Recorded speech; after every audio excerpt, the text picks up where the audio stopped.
Tengo el gusto de presentar este último módulo de capacitaciones del curso Herramientas Jurídicas para la Atención para la Defensa de Mujeres en Contextos Vulnerables.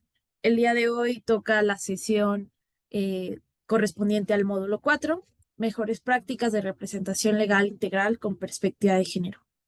En ese sentido, quisiera presentarles a la maestra Isabel Rubio, quien será la facilitadora del módulo 4 el día de hoy.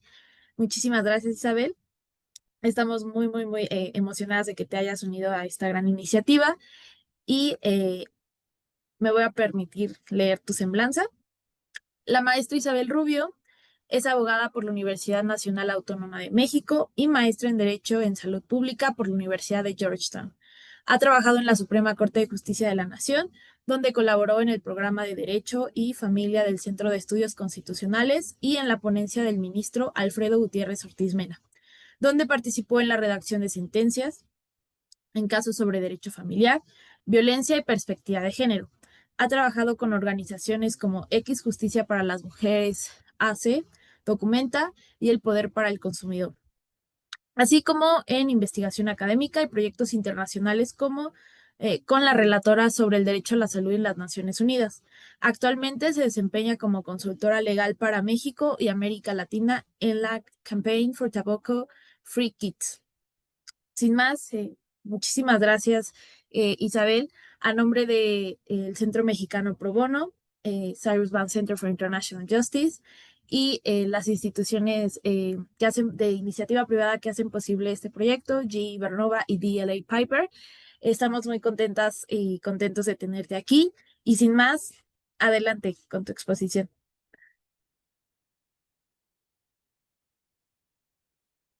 Hola, buenos días. Muchas gracias por esa presentación, Aranza. Yo también estoy muy contenta de acompañarlas hoy. La verdad es que el manual me parece un gran instrumento para quienes nos dedicamos a estos temas. Y bueno, yo vengo a compartirles sobre la última sesión del curso. Les voy a compartir una presentación de PowerPoint. Y un poco entiendo que esta no ha sido la dinámica siempre, pero me gustaría pedirles que sea esta una sesión completamente interactiva. La verdad es que a mí me parece que, bueno, yo prefiero como más que una sesión plenamente expositoria, que durante el transcurso de estas explicaciones podamos ir platicando estos temas, como escuchar un poco sus opiniones. Ya van a ver que la presentación está pensada para que ustedes también puedan, eso, como reflexionar sobre algunos temas. La verdad es que yo creo que el manual está muy bien hecho, como trae muchas herramientas de mucha utilidad.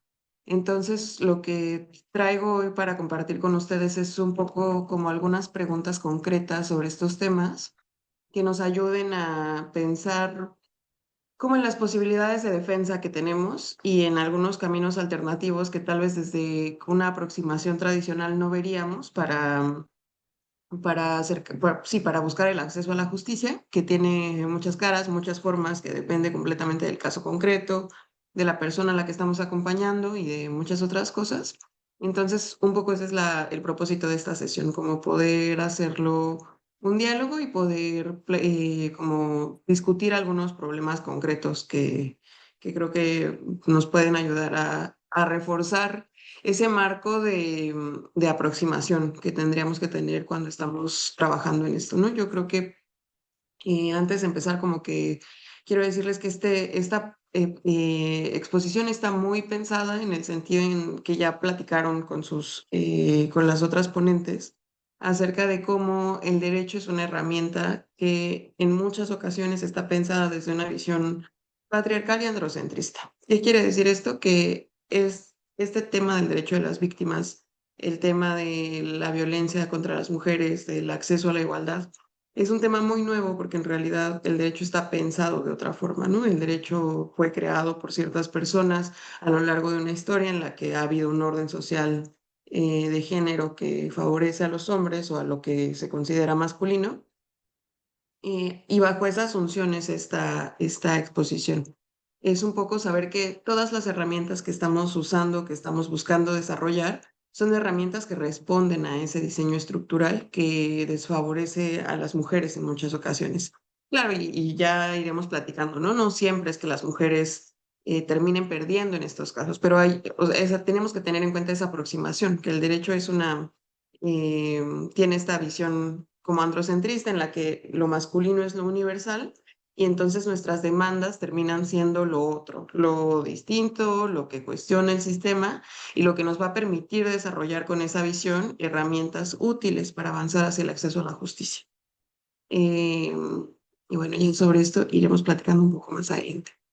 Entonces, bueno, como objetivo general de la sesión, pues estamos pensando en fortalecer capacidades para brindar atención jurídica integral con enfoque de derechos humanos y perspectiva de género, analizar los elementos del modelo único de atención que también viene en el manual, y bueno, identificar estrategias para el acompañamiento jurídico y para evitar la revictimización y garantizar una defensa con perspectiva de género.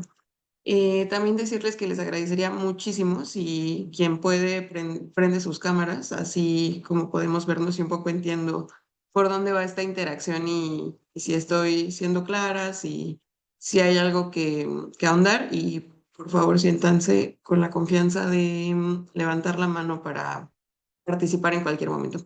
Muchas gracias, Edith. Se los agradezco mucho porque a veces esta interacción digital nos deja un poco como sin posibilidad de recibir esa retroalimentación, ¿no? Que se ve a partir de poder observarlas. Bueno, eh, también como estructura general y otra advertencia de inicio es que la mayor parte de los casos que yo he acompañado son casos en la etapa de amparo. Aunque he dado asesorías de primer contacto, en realidad la gran parte de mi práctica ha sido en tribunales federales y en preguntas constitucionales, ¿no? Entonces, también desde acá va mi aproximación a estos temas y yo creo que es un modelo útil, son preguntas útiles desde el inicio de los juicios. Y bueno, compartirles eso, que lo que vayan a escuchar, yo estoy segura de que muchas de ustedes saben mucho más que yo en cómo acompañar casos en algunas instancias particulares.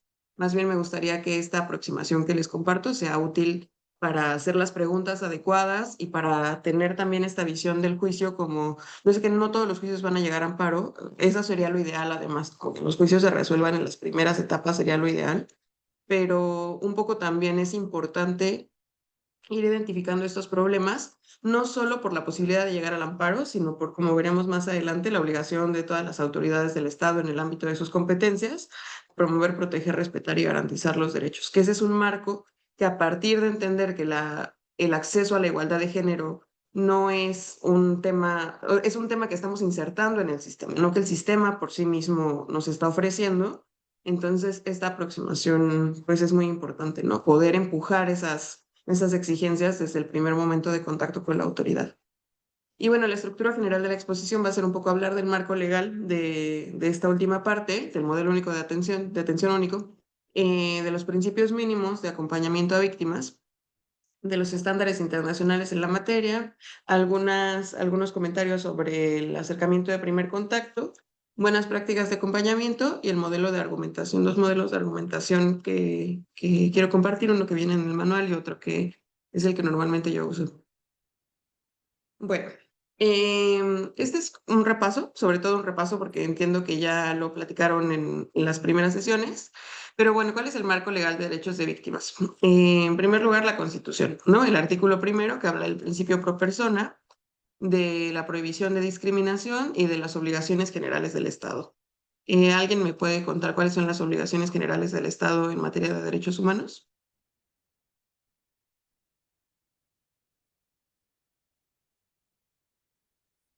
Son cuatro, si les hace falta una pista.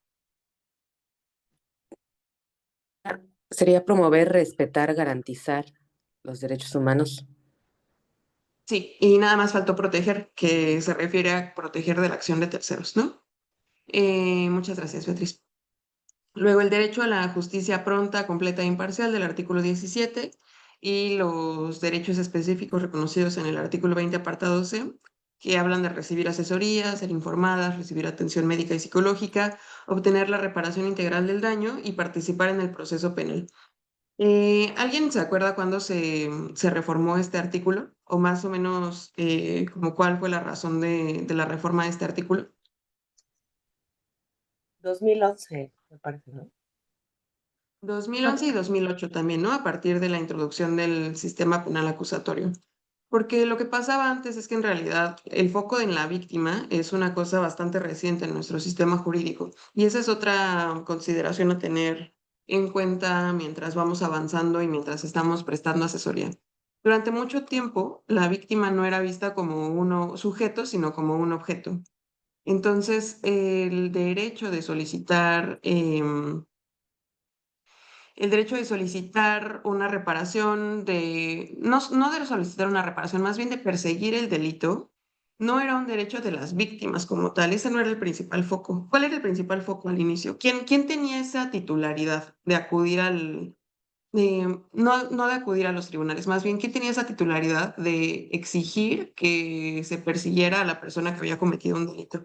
Pues el Estado, en realidad. El pensar este modelo de que las víctimas tenían derecho a ser informadas, a participar en el proceso, a estar presentes, a todo lo que vamos a ir viendo y que ya estuvieron platicando también en estas sesiones, es en realidad una concepción muy nueva que viene mucho de esta perspectiva de derechos humanos, de pensar a la víctima como sujeto y no como objeto, y de impedir que el Estado se siga apropiando de esa posibilidad de exigir una reparación. Al final, en el sistema anterior, digamos, o en la concepción anterior de esta relación, lo que pasaba es que la víctima recibía lo que el Estado exigía, ¿no? Era el Estado el que a través del Ministerio Público, o esta era la idea general, acudía a tribunales, el Ministerio Público como representante del Estado, a solicitar que se hicieran determinadas cosas.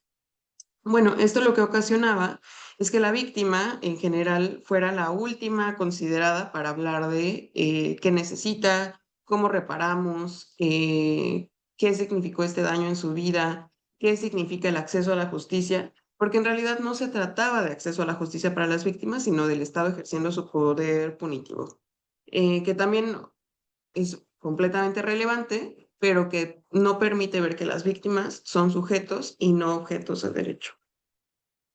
Y bueno, el artículo 21 que habla de la obligación de las autoridades de investigar diligentemente.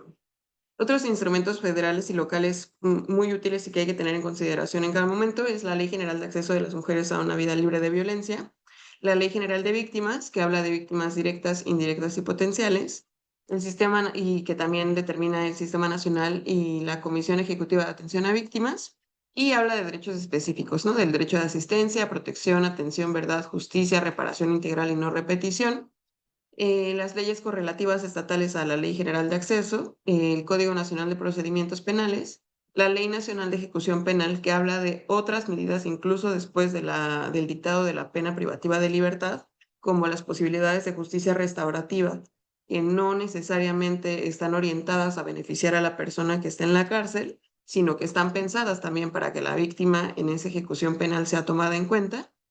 Y la Ley Federal de Responsabilidad Patrimonial del Estado.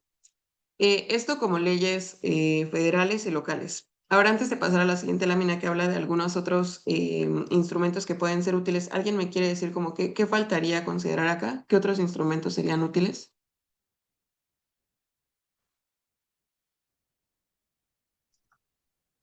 Pues hay una ley de no discriminación, solo no me acuerdo cómo se llamaba, Sí, donde definía la sí, discriminación. sí, también está, por ejemplo, la ley de igualdad entre hombres y mujeres, pero, por ejemplo, instrumentos que no sean leyes locales y federales, sino, por ejemplo, reglamentos, normas oficiales mexicanas. ¿Hay alguno que se les venga a la mente que sea útil para pensar en el acceso a la justicia? La norma 046 en caso de violencia sexual. Ándale, muchas gracias. Sí. Em, entonces tenemos el reglamento de la Ley General de Víctimas, que va a ser el que determina algunas cosas del Registro Nacional de Víctimas y la coordinación con instancias estatales. El reglamento de la Ley General de Atención de las Mujeres, de acceso a las mujeres a una vida libre de violencia, que habla de las órdenes de protección, del modelo de atención único y de los mecanismos de coordinación interinstitucional. La 046, que justo habla de violencia familiar, sexual y contra las mujeres y habla de criterios para la prevención y atención.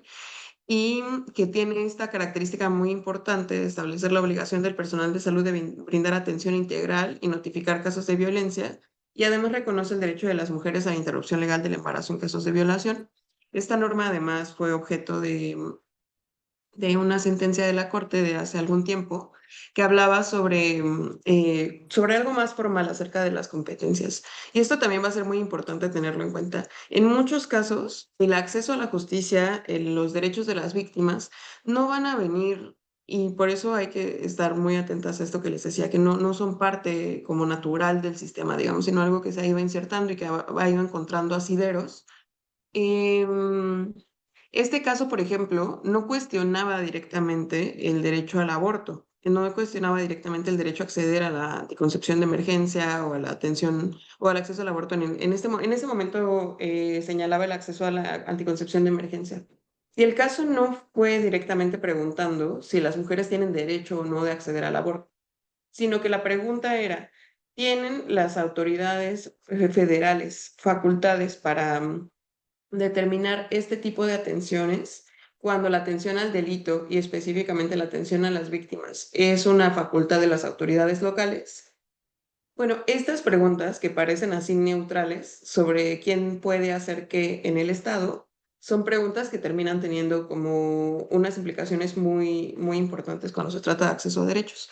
La respuesta de la Corte en este caso fue sí, el acceso a la atención médica es materia federal. Entonces corresponde a una norma oficial mexicana señalar los requisitos técnicos para que esa atención sea una atención completa e integral. Y acá esta es una respuesta interesante además porque la autoridad de salud es la autoridad dentro del Estado con mayor especialización en este tema. Y entonces decía, es parte de los derechos de las víctimas, acceder al derecho a la salud, y quien sabe qué significa acceder al derecho a la salud es la autoridad en materia de salud federal. Entonces, una pregunta que parecía neutra, en realidad estaba muy orientada a obstaculizar el derecho de acceso a la salud, incluyendo el derecho al aborto y a la anticoncepción de emergencia. Y lo que sucedió fue también una respuesta muy técnica, ¿no? Como las personas especializadas en este tema son estas instancias y a partir de eso son ellas quienes tienen que decir qué corresponde y qué no. ¿Y qué tiene que ver esto con el derecho a la salud? Bueno, pues que parte del derecho a la salud es que sea una salud culturalmente adecuada, completa, accesible y técnicamente preparada también. Entonces, parte del derecho a la salud es poder tener acceso a ese conocimiento especializado. Y bueno, a partir de esto fue como la norma oficial mexicana se declaró constitucional y se determinó que efectivamente que no era inconstitucional regular este tema. Em, bueno, la norma 190 de prestaciones de servicios de salud, que también habla de la atención médica de urgencia. Este ha sido un tema además muy discutido ahora, por ejemplo, en Estados Unidos, que se ha cuestionado si una persona que acude con una emergencia obstétrica tiene derecho a que se le practique un aborto en caso de ser necesario, que constituye la atención médica de emergencia. Porque claro, no, o sea, una atención médica de emergencia no va a ser requerida por una persona que no tiene órganos reproductivos femeninos. Entonces, cuando se define ese término, y esto es un poco lo que les decía al inicio, ¿no? O sea, el derecho está pensado desde un sujeto universal que tiene ciertas características y ciertas necesidades. En realidad, requerir atención de emergencia para la violencia sexual, como el acceso a una píldora anticonceptiva, no es una necesidad que le aplica a todos los seres humanos, le aplica a las mujeres y a las personas con capacidad reproductiva. Entonces, bueno, por eso estas preguntas que parecen muy técnicas o como un poco salidas como del caso concreto, terminan siendo muy relevantes. Bueno, la norma 037 que habla de la prevención, tratamiento y control de adicciones, que habla de las mujeres víctimas que presentan un consumo problemático asociado a la violencia, y la norma 04 del expediente clínico, que establece la obligación de documentar adecuadamente los casos de violencia para efectos legales y de seguimiento. Y acá es importante tener en consideración que la denuncia es un derecho, no una obligación de la víctima, ¿no?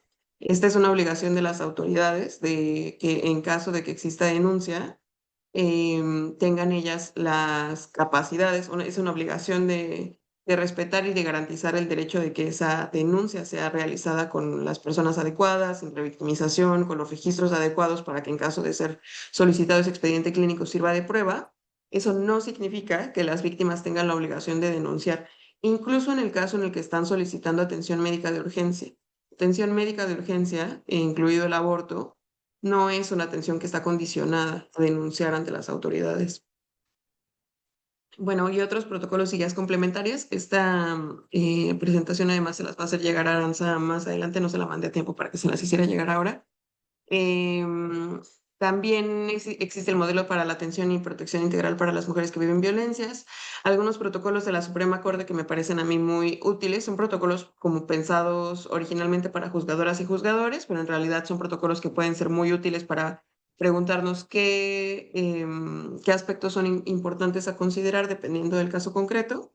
Y está el de género, el de infancia y adolescencia, personas con discapacidad, interculturalidad e identidad de género, entre otros que pueden encontrar en la página que les voy a dejar.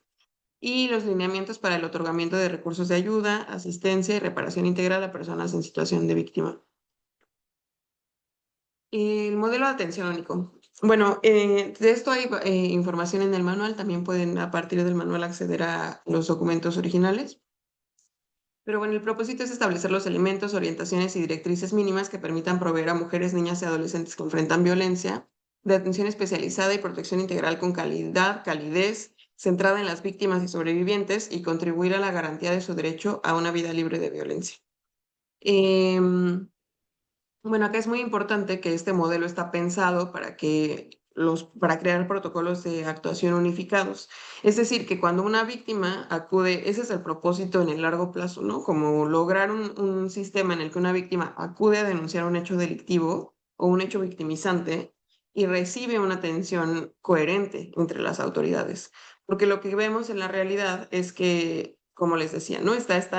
Incluso a veces entre las autoridades hay desacuerdos sobre quién puede hacer qué, y hay unas intenciones muy claras de restringir ciertos derechos, como el derecho al aborto, por las autoridades locales, por ejemplo.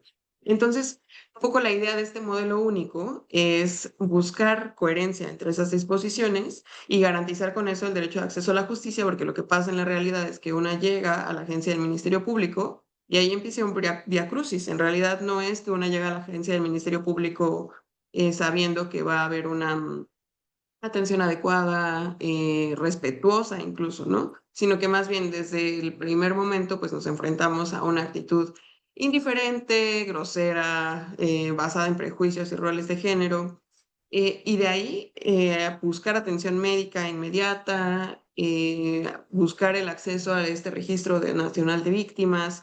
Otro tipo de medidas van a ser cada vez un trámite que nos va a tomar más tiempo, que nos va que requiere otras gestiones, pero además de conocimiento especializado, que eso es un gran problema, ¿no? Que las víctimas en muchas ocasiones ven negado su acceso a la justicia porque no tienen acceso al conocimiento especializado para acceder a estos mecanismos. Y bueno, también la idea es unificar los servicios multidisciplinarios jurídicos, psicológicos, médicos y sociales que permitan homologar la respuesta institucional. La Ley General de Acceso ordena la emisión de modelos estatales, sin embargo, hasta el cierre del manual había solamente 12 emitidos. Los 5 pasos que señala la Ley General de Acceso para la atención a víctimas es la identificación de la problemática, la determinación de prioridades, la orientación y canalización, el acompañamiento y el seguimiento.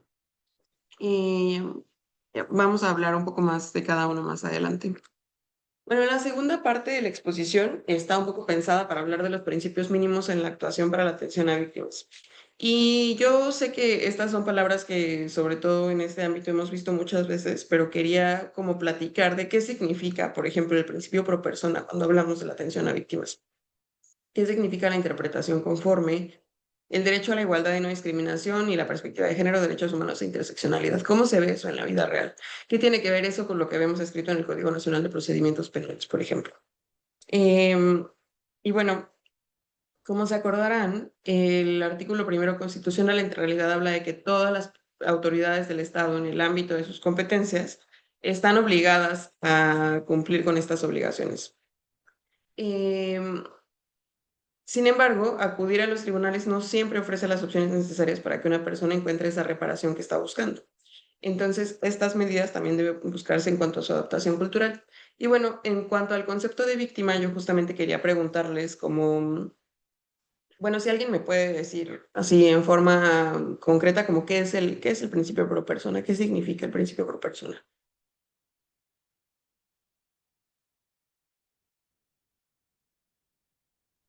Se debe de prioridad, se debe de dar prioridad justo a la persona.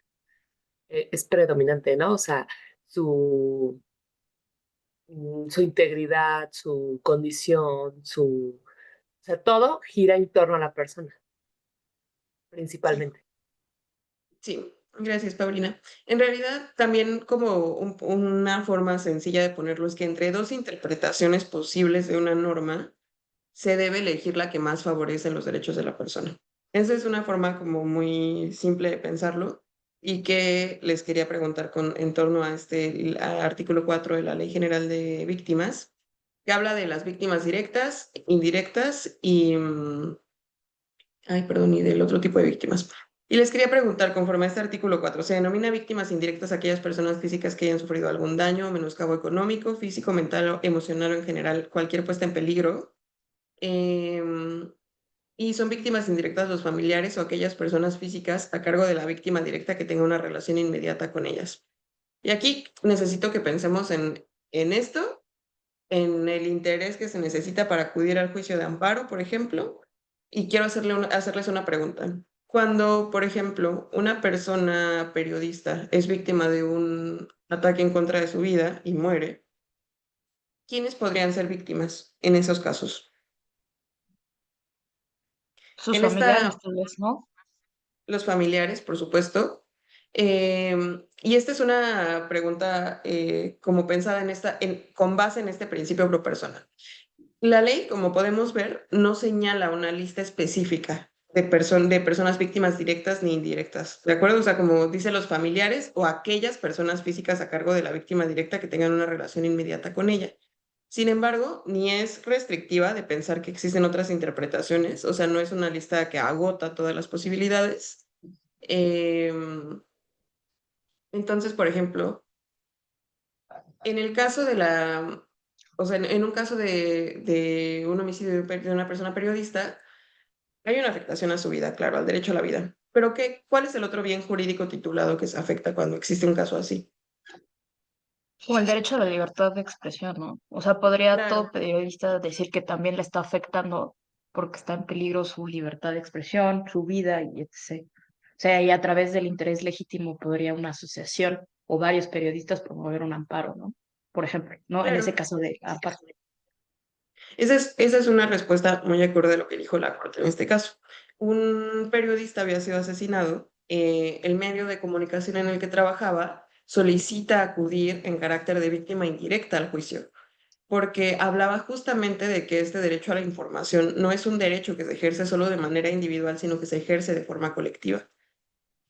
Entonces, claro, sería muy complicado que cualquier persona con un interés simple, como nosotras, por ejemplo, que estamos interesadas en que el derecho a la información siga siendo garantizado y a la libertad de expresión, sin embargo, estas personas sí están en una posición jurídica específica, porque entre otras cosas tienen una relación directa con la víctima del homicidio. Y además era parte de su derecho a la información y a la libertad de expresión el ejercicio de la profesión de esta persona. Y bueno, la Corte en esta tesis, a partir de este amparo, dice que las víctimas indirectas y potenciales del delito pueden ser también grupos, comunidades u organizaciones sociales en función del daño efectivamente sufrido y de las circunstancias del caso, a partir de una interpretación pro persona del artículo cuarto. Dado que el artículo cuarto no tiene una lista cerrada de posibles víctimas, lo que hace la Corte aquí es decir, bueno, el artículo 20 constitucional busca propiciar una igualdad de oportunidades frente a la gente que le causó el daño o menoscabo en el hecho ilícito, porque esa es la otra cosa, tener carácter de víctima te permite efectivamente participar en el proceso penal, a diferencia de una persona que no es reconocida con este carácter y que entonces va a ser muy diferente acudir al juicio como la familia únicamente que acudir en grupo, digamos, porque eso también es parte importante del derecho a la defensa, ¿no? Como poder sentirse acompañada, poder tener los recursos necesarios, contar, incluso lo hemos visto en nuestro país, con la atención de los medios, de los colectivos que nos acompañan. Entonces, bueno, a partir de esa interpretación pro persona del artículo cuarto, la Corte dice sí, las personas o organizaciones sociales, en este caso el medio de comunicación que lo solicita, puede ser reconocido como víctima indirecta. Y dice, para definir quién es la víctima, la persona juzgadora tomará en cuenta el bien jurídico tutelado, la relación de causalidad entre el ilícito y el daño ocasionado y otros elementos adicionales dependiendo de las circunstancias concretas. Probablemente, si el homicidio no hubiera estado relacionado con el ejercicio de su profesión, la resolución en este caso hubiera sido que el medio de comunicación no estaba relacionado como víctima. Sin embargo, en este caso, precisamente porque el bien jurídico tutelado también es el derecho a la información y a la libertad de expresión, pues tenemos esta resolución. Y a ver, otra pregunta. Ahí aquí las leo. A Melissa, sí, claro, el de libre concurrencia. Denis Frausto decía que el derecho de acceso a la información y el derecho a la verdad. Sí, de acuerdo. Y a partir de eso, la Corte decide si el medio de comunicación puede acudir como víctima indirecta. Bueno, una segunda pregunta. ¿Es inconstitucional por discriminatorio el tipo penal que establece una pena más alta por el homicidio de niñas, niños y adolescentes? La mayoría de códigos penales, que la víctima del homicidio sea una persona menor de edad es un agravante del delito. Esta norma resulta inconstitucional, establece un trato especial que discrimina a las personas mayores de edad. Este caso fue traído por una persona que había sido sentenciada por un delito con esta agravante y dice, esta norma es discriminatoria y valora más, digamos, la vida de niñas, niños y adolescentes en perjuicio de la sociedad en general. Primero quiero preguntarles algo. ¿El derecho a la igualdad y no discriminación implica que todas las personas tenemos que ser tratadas igual?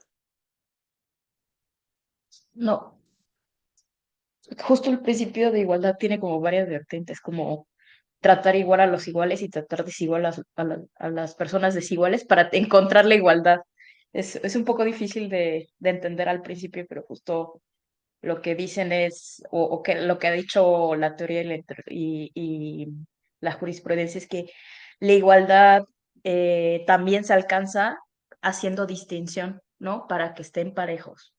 Entonces no es lo mismo, justo hacer una distinción fundamentada entre dos personas que aparentemente son iguales hace que tengan una igualdad material, ¿no? También esta distinción entre la igualdad formal y la igualdad material.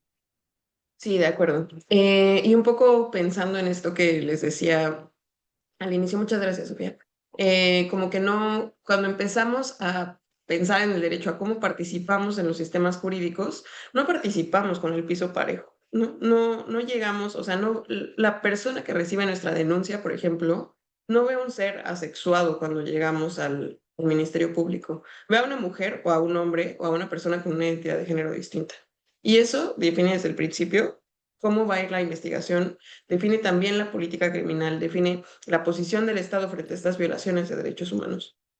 Entonces, exactamente, como pensar en la igualdad es pensar de inicio que no tenemos el piso parejo para acceder a nuestros derechos y que por eso tenemos que hacer algunas medidas para que algunas personas puedan acceder en esa igualdad eventualmente, ¿no? Además, como reconocer que el sistema no se cambia en un hecho concreto, sino que se cambia a partir como de modificar estructuralmente ciertos vicios como de origen, ¿no?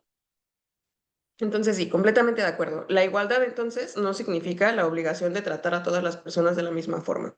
Entonces, en este caso, por ejemplo, pensar que el homicidio de una niña, niño o adolescente merece como tratarse con un agravante del delito es discriminatorio en contra de las personas mayores de edad.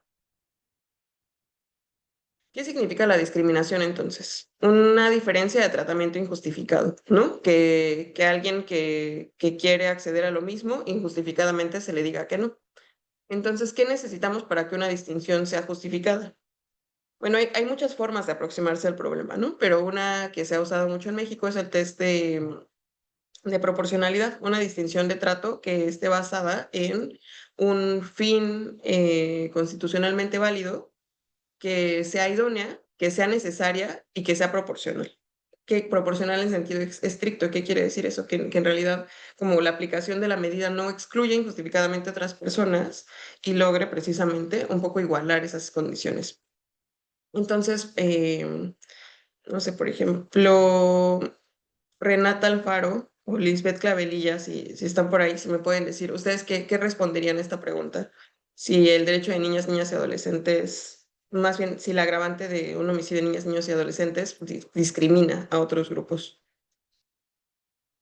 Sí, justo escuchando a Sofía, desde la organización en la que trabajo, trabajamos el tema de niñas, niños y adolescentes, y me parece que justo no hay un piso parejo, hay un tema de desigualdad social y posiciones de poder que colocan a las niñeces y adolescencias en condiciones de vulnerabilidad, ¿no? O sea, que no son vulnerables per se, sino que hay una condición social desigual, y entonces lo asocio mucho también al tipo penal de feminicidio, ¿no? O sea, que hay un abuso de confianza, un abuso de poder que coloca estas diferencias y que se hace uso de estas para mantener el dominio de las demás personas. Sí, perfecto. Muchas gracias, Lizeth. Justamente la Corte decide en este caso el agravante del delito de homicidio calificado prevista en la norma no viola los principios constitucionales de igualdad y de no discriminación. Responde a una finalidad constitucionalmente imperiosa, que es salvaguardar el interés de niñas, niños y adolescentes, el interés superior de la infancia, a través de medidas legislativas de carácter penal para prohibir y sancionar toda clase de violencia contra personas menores de edad. Pero como bien dices, esta distinción no viene de la nada, sino de reconocer que hay un orden social en el que las niñas y los niños viven situaciones de vulnerabilidad en sus vidas. O sea, que están enfrentados a un sistema en el que, claro, a partir del ejercicio o del abuso de poder en contra de ellos, están sujetos a que estas violaciones a sus derechos no tienen la misma posibilidad de defenderse, digamos, y el Estado tiene un interés particular en participar de esta defensa. Además, habla de que la tipificación es una medida objetiva y racional, porque es un mecanismo de protección y prevención de los derechos de la niñez y tiene la finalidad específica, lo que les decía, la finalidad constitucionalmente válida, de disminuir el delito de homicidio contra niñas, niños y adolescentes, que habla también de la idoneidad de la medida, ¿no? Que la medida se corresponda con el fin específico. Luego, no afecta innecesaria o excesivamente otros bienes o derechos protegidos por la Constitución. Es decir, el hecho de que esta protección exista no viola el derecho a la igualdad de otras personas porque no afecta en el acceso a sus derechos. No es que porque haya un agravante de este delito, otras personas no van a acceder al derecho a una investigación diligente, por ejemplo. Entonces, determina en este caso que el principio de igualdad y el derecho a la no discriminación no significa que las niñas y niños no puedan recibir un tratamiento diferenciado. Pero bueno, en estas dicotomías como de pensar, estos falsos dilemas, digamos, como de pensar que porque una persona accede a sus derechos, otra persona no va a acceder, sucede en muchos casos que, sobre todo con el tema de derechos de las mujeres, hay una pregunta constante sobre si el acceso de las mujeres a la justicia es una condicionante para que sus hijas e hijos accedan a esta misma justicia, sobre todo en casos relacionados con, no solo con derecho familiar, sino con relaciones familiares, ¿no? Y acá es importante pensar en la familia como un concepto jurídico que tiene igual, no interpretaciones neutras. La familia no es una interpretación neutra de la vida porque la familia no es un hecho natural. La familia, como la conocemos ahora, es un hecho social, ¿no? La forma en la que estamos relacionándonos entre mujeres y hombres, que tenemos hijos e hijas en como hogares nucleares. Esta es una construcción histórica. Las familias no siempre fueron así. Las familias han sido de muchas formas a través de la historia y esta forma de organización social es específica de este tiempo y cumple con ciertos propósitos sociales, ¿no? Entre muchos de ellos, repartir el cuidado. Esta forma de organización de la familia nos permite justamente, y está pensada en un modelo en el que hay una persona en el grupo familiar que sale a trabajar al espacio público y una persona que cuida en el espacio privado. Y de esta relación van a depender muchas cosas en la sociedad, entre ellas el reparto de recursos, porque hay una persona que provee, y les estoy hablando del modelo clásico de familia, ¿no? De cómo está, de por qué este hogar nuclear, eh, como fue ha sido tan diseminado, como está cambiando ahora, que nos sirve para pensar cómo está cambiando ahora y hacia dónde vamos. Bueno, este hogar nuclear, como les digo, no es neutral, no es que así fuimos toda la vida, no es que hace 500 años las familias vivían igual en México en estos hogares así, sino que ha sido una relación que ha cambiado, también basado en las relaciones de producción, en el acceso a la educación, en muchas otras cosas, y que ahora vemos, por ejemplo, que las mujeres acceden a otras opciones y que entonces esa organización familiar está cambiando.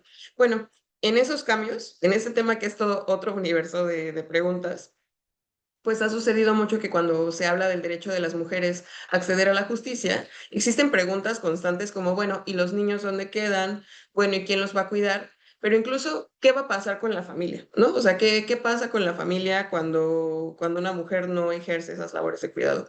Y acá es muy importante porque también como en pensar este concepto de víctima, eh, yo creo que en el área hay como muchas preguntas, ¿no? ¿Qué tanto el concepto de víctima sirve como reconocimiento y como un instrumento para acceder a la justicia?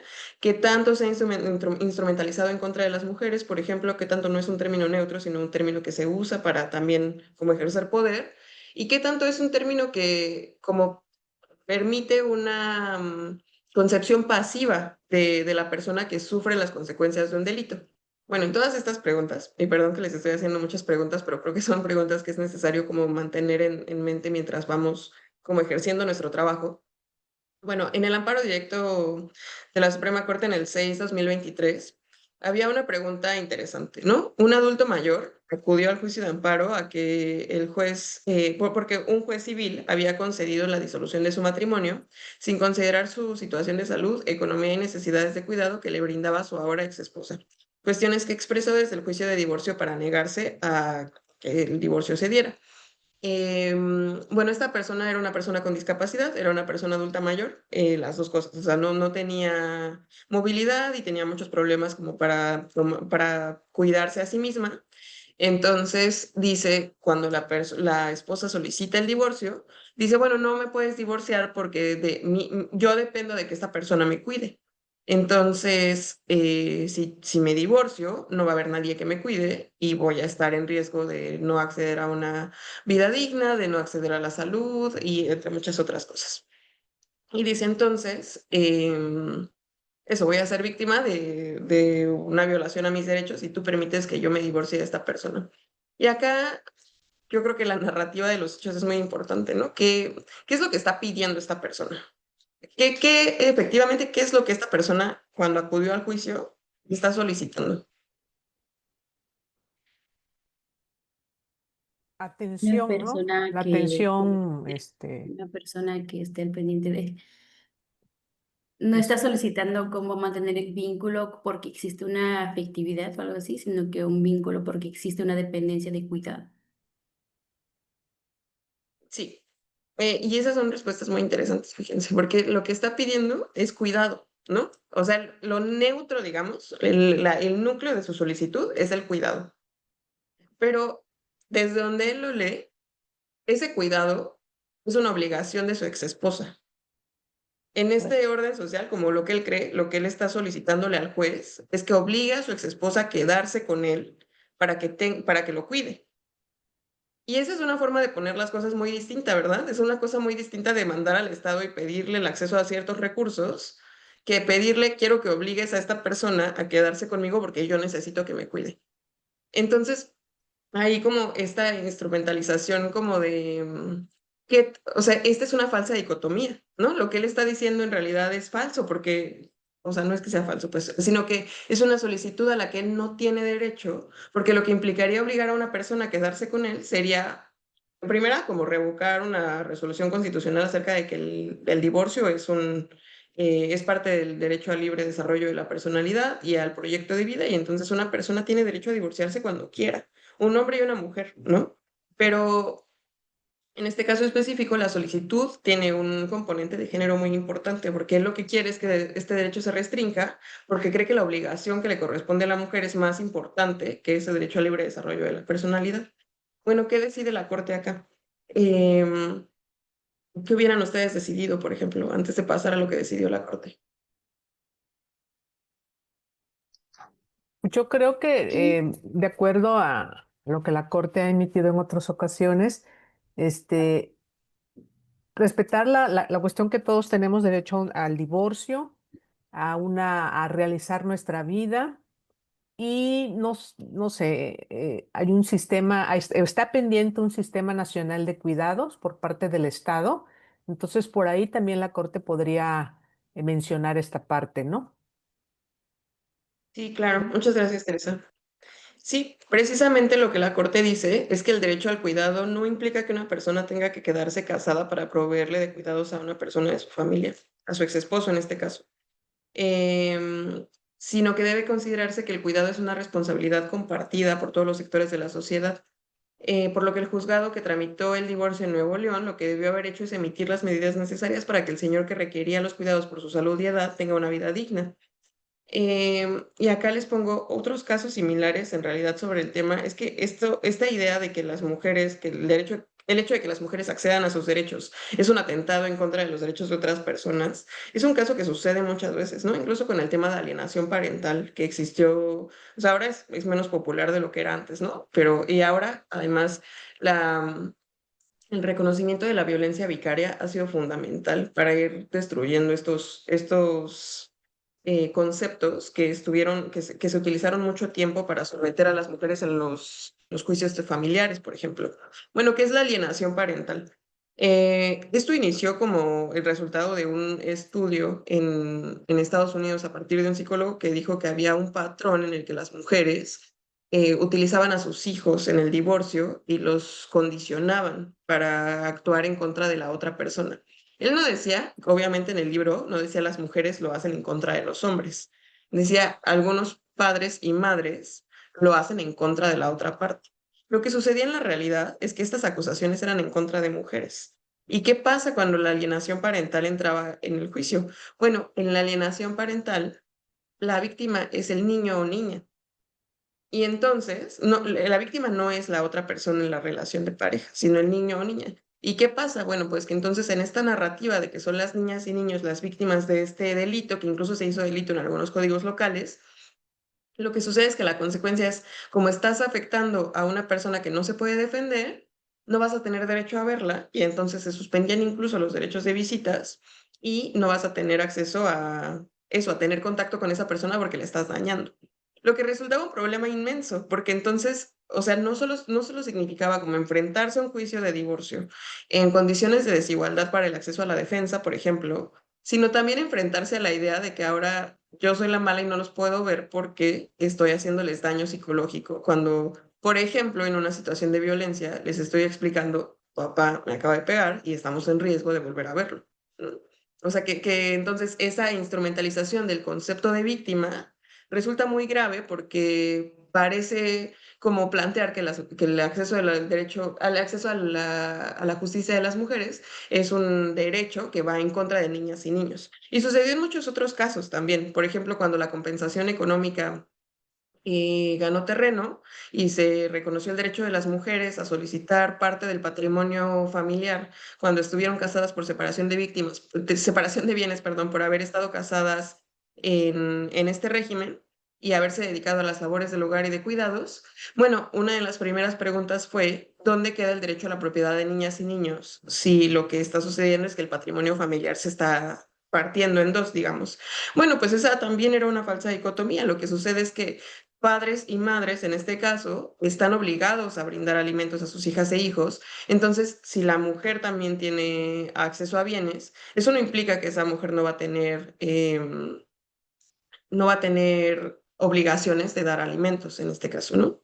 Entonces, bueno, es muy importante pensar cómo en estos casos conceptos aparentemente neutros han sido utilizados para empujar hacia atrás en este tipo de procedimientos y que por eso si no tenemos perspectiva de género, es muy fácil en un caso ver cómo se voltean las cosas, ¿no? Por eso les preguntaba, ¿qué es lo que esta persona estaba solicitando? Esa es una pregunta muy importante. ¿Qué es lo que estamos solicitando? ¿Cómo vamos a construir nuestra teoría del caso? ¿Y cómo vamos a hacer que esa teoría del caso efectivamente garantice el acceso a la justicia, pero no esté basada en roles y estereotipos de género que van a terminar afectando a otra persona o que incluso, o sea, yo no sé si ese señor en realidad hubiera, en un supuesto hipotético en el que vivimos en otra corte, ¿no? Y la corte hubiera dicho, bueno, sí, te prohíbo divorciarte. Bueno, yo tampoco sé si ese hubiera sido un acceso al derecho al cuidado, por ejemplo, ¿no? O sea, una persona que cuida a fuerza, que no tiene intención de cuidar, que cuida sin recursos, tampoco garantiza el derecho al cuidado, ¿no? Eso es parte de desfamiliarizar este tema y de pensar que el cuidado es una obligación de todos los sectores de la sociedad. Bueno, estándares e instrumentos internacionales. Esto ya también entiendo que ya lo han platicado bastante. La Convención para la Erradicación de todas las formas de violencia contra la mujer y la Belém do Pará, que habla del deber de debida diligencia, especialmente relevante para todas las autoridades del Estado en el ámbito de sus competencias. Y bueno, campo algodonero, además de varias otras sentencias de la Corte Interamericana acerca de violencia de género. Bueno, campo algodonero a mí me parece además muy relevante porque habla del contexto de violencia particular de un Estado que obliga a actuar con un deber de diligencia reforzado. Leer en conjunto la obligación de juzgadoras y juzgadores de atender el contexto. ¿Qué significa esto? Bueno, si ustedes han tenido oportunidad de ver Campo Algodonero, lo que sucedía es que es la desaparición, se refiere a la desaparición de 3 muchachas, ¿no? En Ciudad Juárez. Pero además, esta desaparición no se da en la nada, como nada se da en el vacío, ¿no? Como más bien lo que dicen acá las víctimas es, las autoridades sabían que había un contexto de desaparición de mujeres jóvenes en el estado, que además había estado documentado, que fue reconocido por el estado, y a partir de eso existía un deber de diligencia específico. Es decir, si tú estás observando un patrón de violencia, tu obligación es actuar en relación a ese patrón. Entonces, por ejemplo, no dejar pasar el tiempo, en ese momento había como una restricción de iniciar la búsqueda de personas desaparecidas hasta después de ciertas horas. Bueno, lo que la Corte dice es, había una documentación muy clara de que estos casos estaban ocurriendo y entonces lo que necesitábamos era que actuaras con la diligencia debida para que no se materializara la consecuencia de este hecho delictivo.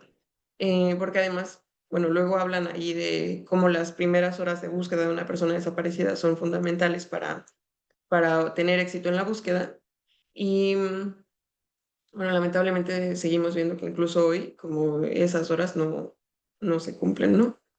Bueno, la cuarta parte de esta exposición, y ahorita que pasemos unas láminas, me gustaría darle 5 minutos para ir al baño, para respirar un momento.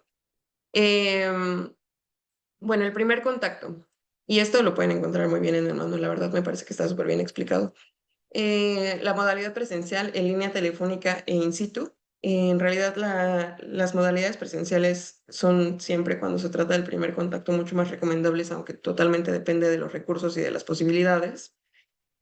Saber desde el principio que la persona a que acompañamos tiene derecho a la información y derecho a la privacidad. Es muy importante que esa persona sepa que lo que comparta con nosotras no va a salir de esa plática, que esta persona que tiene derecho a una defensa digna, a una defensa adecuada. Desde la primera entrevista va a ser muy importante tener un lenguaje incluyente y un trato digno, y que en esa primera entrevista también como podamos recuperar todos los datos que sean necesarios para evitar repeticiones innecesarias del testimonio y del relato de los hechos, ¿no? Que sean innecesarios. Y acá quería como remarcarles unos datos importantes. 14 de cada 100 mujeres víctimas de agresiones físicas o sexuales por parte de su actual o última pareja no tenían ni idea de cómo y dónde denunciar. Menos de la mitad de las mujeres que han sufrido violencia no han hablado con alguien, la mayoría lo hizo con un familiar, amigas o compañeras, es decir, con su círculo de confianza, y 51 de cada 100 mujeres que han sufrido violencia nunca lo han comentado con nadie más. Por eso, tener en cuenta estos datos cuando estamos hablando con una víctima por primera vez es súper importante. Va a haber muchos casos que, aunque hayan tenido un primer acercamiento con ustedes para buscar asesoría jurídica, decidan eventualmente no seguir con el proceso. Y eso va a pasar porque precisamente como acudir a un proceso judicial sobre estos temas es muy demandante para las víctimas, es muy desgastante. Y además, lo que podemos ofrecer desde el acompañamiento jurídico, desde un proceso penal, no siempre va a ser lo que las víctimas están buscando y muchas veces no va a ser suficientemente valioso para ellas como para enfrentar todo ese proceso. Esa es una expectativa que yo creo que hay que tener en cuenta, que no hay forma, como les decía, la denuncia es un derecho, no una obligación. Y sobre todo en estos casos de violencia de género, de violencia sexual, pues nosotras estamos ahí para acompañar, no para insistirle a nadie conseguir con un proceso. Yo creo que nuestra obligación es dar información oportuna y completa sobre las expectativas, sobre lo que va a implicar un proceso, sobre los tiempos aproximados, no para desincentivar a la víctima de participar en estos, sino para no fijar expectativas que no vamos a poder cumplir, y que yo creo que cuando una persona está tomando esta decisión de acudir a un juicio es súper importante que sepa que la persona que la está acompañando va a ser honesta a lo largo del procedimiento, porque de eso va a depender en gran medida el éxito, ¿no? Nosotras también tenemos que estar conscientes de que no hay una decisión correcta en la atención, en lo que una persona decide hacer con un hecho victimizante. Las personas, a mí me parece que hay que tener en cuenta, van a hacer lo que puedan, lo que decidan hacer, y va a ser muy importante que cuenten con nuestro apoyo, ¿no? Bueno, evaluación del riesgo y medidas de protección. Para esto va a ser importante identificar el nivel de riesgo y se pueden solicitar algunas medidas urgentes como la separación inmediata, el refugio y la prohibición de acercamiento. Esto lo vamos a ver un poco más adelante, pero con el modelo de atención único y con algunos recursos que existen en diferentes estados es posible acceder a ellas. Miren, antes de pasar a esta lámina me gustaría darles 5 minutos para que vayan al baño, respiren, tomen un poquito de agua y regresamos 8 o 7. Gracias. Gracias. Perfecto, Isabel. Entonces déjame darle pausa a la transmisión y y ahorita regresan las y los participantes. De verdad, de verdad que les agradezco mucho a quienes pueden prender su cámara. Es muy, muy útil poder ver sus caritas para saber cómo vamos dialogando. Antes de seguir con la presentación, me gustaría preguntarles si hasta acá hay alguna duda. Igual vamos a tener 10-15 minutos antes de terminar para poder platicar de dudas o comentarios. Adelante, Adriana. Gracias, buenos días. Yo soy abogada especialista en materia laboral y me he dado cuenta que muchas firmas y muchos de estos abogados de grandes firmas utiliza nada más como la atención o la investigación de posibles violencias de mujeres o hombres en general, pero nada más como para cubrirle el ojo al macho, me explico, como que nada más es by the book, pero en realidad no lo hacen. Entonces, cuando llega una mujer que realmente asume o se preocupa por la víctima, hace investigaciones, mi pregunta concreta es, ¿cómo podemos hacer esta investigación, este tratamiento a la víctima, en casos en materia laboral, en casos de que una trabajadora levantó la mano y denuncia que en una guardia la violaron, su jefe abusó sexualmente de ella porque le toca las pompis, ¿no? O sea, ese tipo de cosas, como laboralista, cómo puede ser? Yo sé y hago mis protocolos, pero en términos de atención a víctimas, ¿cuál es la manera? Luego la canalizo al Ministerio Público, o qué es lo que el consejo que me darían. Sí, bueno, yo creo que acá es muy importante tener siempre en el centro a la persona que está buscando el acompañamiento. O sea, más allá de, eso en primer lugar, no más allá de lo que yo te pueda decir o de lo que tú creas que es correcto en cierto caso, es muy importante como explicarle las alternativas y escuchar qué es lo que ella está buscando del proceso. Porque a lo mejor, y muchas veces va a pasar que lo que no quieren es acudir a una investigación penal, por ejemplo, porque va a tomar tiempo, porque les vas a repetir en primera, porque se enfrentan a un sistema que no les cree. Ese es un patrón que hay que reconocer. El abuso sexual, la violencia sexual en general, las víctimas se enfrentan a un sistema que no les cree, que lo vamos a ver en varios casos de la Corte Interamericana. O sea, el patrón es, si tú acudes al Estado a decir, esto me pasó, el primer obstáculo es pensar que las personas que están en ese estado van a decir, no es cierto. No es cierto porque quién sabe, ¿no? O sea, como que hay un prejuicio contra las víctimas de violencia sexual, sobre todo contra las mujeres, de pensar que exageran, porque el problema es que la violencia sexual está tan normalizada que acudir a denunciarlo es lo raro, ¿no? En realidad estas prácticas de acoso, incluso como esos chiflidos en la calle, muchas cosas que tenemos súper normalizadas van a ser objeto de burla, de escrutinio. Las personas que denuncian muy probablemente van a ver su vida como puesta sobre la mesa y diseccionada para encontrar en qué momento ellas fueron las culpables de esa agresión, ¿no? Entonces, bueno, entendiendo esto, es importante, a mí me parece, explicar primero las opciones, ¿no? En caso de que sea un delito que se puede perseguir por la vía penal, pues explicar que esa es una de las vías. Como les decía, la denuncia es un derecho, no una obligación, entonces me parece que saber que tienen esa opción es súper importante y saber qué pueden sacar de ese proceso penal también, ¿no? Es esto que les decía antes de que la decisión de acudir a un proceso también depende mucho de la reparación que se puede obtener. Mucha gente en realidad no está interesada en que la persona agresora se vaya a la cárcel, porque eso no representa justicia para ellas, ¿no? No es lo que están buscando, no es lo que quieren, a pesar de que el Estado parece ser lo primero que resuelve, ¿no? Como pena de prisión, prisión preventiva oficiosa, porque parece esa ser la única respuesta que pueden dar, cuando en realidad yo creo que no, que incluso en un mecanismo alternativo de solución de controversias, es posible encontrar incluso más soluciones adecuadas a veces, dependiendo del caso de la persona. Entonces, mi recomendación sería eso, explicar las opciones, identificar también cuál es o sea, el contexto concreto, de eso va a depender mucho como la vía de acción que adoptemos, ¿no? ¿Es posible reubicar a esa persona en otro lugar de la empresa? ¿Qué tan sensible es la empresa? ¿Cuáles son las consecuencias específicas al interior en caso de que no fuera un delito, pero sí, por ejemplo, un acoso laboral o un acoso sexual? Em, sí, me parece también importante pensar que la vía penal no es la única y frecuentemente no va a ser la más efectiva. Entonces, eso, como identificar al interior de la empresa si existe algún protocolo de actuación. Una cosa que a mí me parece que ha sido interesante, por ejemplo, es explorar el mecanismo de la CONAPRED, de los mecanismos de discriminación, que esos son, por ejemplo, la CONAPRED me acuerdo que tiene un manual interesante sobre violencia de género que escribió Estefanía Vela y que justo habla de las medidas disciplinarias y de cómo un centro de trabajo puede tener, a veces lo importante es, y yo creo que eso es una consideración en general, a veces la responsabilidad individual no va a ser tan efectiva, o buscar esa responsabilidad individual no va a ser tan efectivo como buscar la responsabilidad de la empresa, por ejemplo.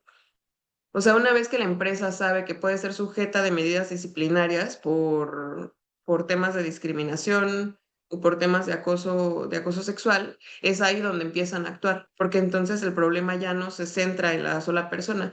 En realidad es que el acoso sexual y la violencia sexual en general sobreviven en gran parte porque hay una tolerancia muy amplia de la sociedad y del lugar concreto de trabajo a que esto suceda. Lo que hay que buscar es romper esas cadenas que permiten que esa dinámica siga sucediendo. Entonces, yo pensaría también en explorar esas otras vías y también pensar que si hay un agresor sexual dentro de una empresa, es probable que haya más de una víctima. Y eso también va a ser muy importante. A veces es fundamental para que una víctima hable, que se sienta acompañada, que sepa que no es la única que pasó por una situación así. Entonces, yo creo que eso también es importante como y a veces habrá quien no quiera hablar, quien no quiera acudir al proceso penal, pero quien diga, a mí me pasó, y entonces poder hacer esas como conexiones entre víctimas también va a ser muy importante para motivarlas a seguir en ese proceso, ¿no? Ok, muchas gracias. ¿Cómo se llama el manual de CONAPRED, perdón? Se los voy a agregar al... Sí, si quieres yo lo busco, Isa, y se los mando a sus correos, así que no se preocupe. Gracias. Muchas Gracias. gracias. Muy bien. Bueno, ahí creo que ya están viendo mi presentación, ¿verdad? Bueno, la siguiente parte de la que quería que platicáramos es esta parte de buenas prácticas, lo que les decía, la intervención centrada en la víctima. Esta parte de verdad va a ser muy importante porque además va a ser una parte que frecuentemente nos enfrenta a la frustración, no solo de no tener las mismas expectativas que la víctima en un proceso, sino también en no tener los resultados que esperamos y tener que manejar las expectativas frente a la realidad, ¿no? Que lo que buscamos de un proceso, por mucho que sabemos que en el derecho corresponde, a veces, muy frecuentemente no va a ser lo que encontremos y va a ser un camino más largo de lo que se esperaba, ¿no? Al final les voy a contar de un caso que acompañé que al final duró en amparo muchísimos años y terrible, como que tuvo un final, como el final deseado, a medias también, ¿no? Y con esas expectativas tuvimos que trabajar y trabajamos y bueno, ahora el reconocimiento de la víctima fue distinto, pero eso, como contarles que no hay necesariamente como derrotas completas o victorias completas en estos temas y lo importante es poder ir proveyendo esa información de forma oportuna y adecuada a la persona que estamos acompañando. Adaptar la atención a las necesidades y condiciones de cada persona, adoptar un enfoque interseccional sobre la etnia, edad, orientación sexual, discapacidad, condición de migración, que nos va a permitir efectivamente como ofrecer opciones que sean útiles, que sean... lo importante yo creo es que el proceso le sirva de algo a la víctima, ¿no? O sea, denunciar por no dejar las cosas en cifra negra, en realidad no es una visión centrada en las víctimas. Claro que el Estado tendría que hacer una mejor como identificación de estos casos, claro que tendría que mejorar los mecanismos de denuncia, pero a mí me parece que si a la víctima el proceso no le está sirviendo de algo concreto en su vida, pues entonces algo no está bien con ese proceso de acompañamiento, ¿no? Si ha sido un vía crucis y lo que va a obtener es una resolución en la que la persona, por ejemplo, se va a la cárcel 6 meses, pero ella no recibe ninguna reparación económica, no recibe ninguna garantía de no repetición, pues entonces, ¿dónde queda la víctima otra vez, no? Estamos volviendo a este sistema penal en el que el derecho es del Estado, el derecho de reclamar es del Estado y la víctima termina por no ser relevante en el proceso. Y bueno, un acompañamiento sensible e integral va a ser muy importante. Y este acompañamiento sensible e integral también va a depender de que podamos coordinar servicios médicos, psicológicos, jurídicos y sociales. Es muy importante saber eso, que las abogadas no somos psicólogas, que vamos a estar ahí como para escuchar atentamente, respetuosamente. Claro que se forma una relación importante con la víctima, pero es importante saber que no tenemos todas las herramientas, que también nuestra visión, el derecho, y a mí me parece el derecho que nos enseñan en la universidad, las formas de solucionar controversias como las conocemos, son formas súper confrontativas. O sea, son formas en las que hay una víctima y un agresor, y entonces estamos pensando siempre como en esta pelea, ¿no? Como por eso los mecanismos alternativos de solución de controversias han sido tan poco exitosos. Bueno, en ese entendido, va a haber muchos casos en los que esa confrontación no resulte en ningún beneficio para la persona que sufrió el delito, y entonces por eso también es necesario saber que las herramientas jurídicas no van a ser las únicas necesarias ni van a ser suficientes para enfrentar estos procesos. El uso de la NOM y de medidas adecuadas para su aplicación. Por ejemplo, en la norma, bueno, ahora que ha sido reconocido el derecho de acceso al aborto como parte del derecho a una atención médica adecuada, un problema al que nos hemos enfrentado y que ha sucedido también en muchos contextos, en otros contextos nacionales, es que la objeción de conciencia se ha utilizado para impedir este derecho al aborto. Entonces, bueno, tú tienes derecho de acceder, pero yo en mi clínica no tengo al personal capacitado suficiente porque muchas personas decidieron que no, que querían sumarse a esta objeción de conciencia y entonces no pueden prestar este servicio. Otra vez, estas dicotomías que les decía, ¿no? Como decir, el derecho a la objeción de conciencia contra el derecho de las mujeres a acceder a un aborto. Bueno, esa también es una falsa dicotomía. No se trata de que todas las personas practiquen abortos, pero como ya sea como hospitales públicos que son autoridades del Estado y que tienen la obligación de proteger, respetar, garantizar y promover, esos hospitales tienen la obligación de contar con los recursos necesarios, lo que implica contar, asegurarse de contar con el personal médico necesario que no haya ejercido su objeción de conciencia para poder brindar estos servicios. Y lo mismo sucede con los hospitales privados. Los hospitales privados proveen un servicio que corresponde originalmente al Estado y el Estado tiene la obligación de fiscalizarlos. Entonces, por eso el Estado tiene la obligación de verificar que en esos centros de trabajo existe el personal suficiente para brindar este servicio de salud. La Corte dijo, por ejemplo, en algunos casos en los que esto llegó a una resolución constitucional, que no es posible que un hospital completo se declare como objeción de conciencia, sino que ese es un derecho de las médicas y los médicos, del personal de salud en lo individual, pero no es un derecho institucional. Las instituciones no tienen derecho a la objeción de conciencia.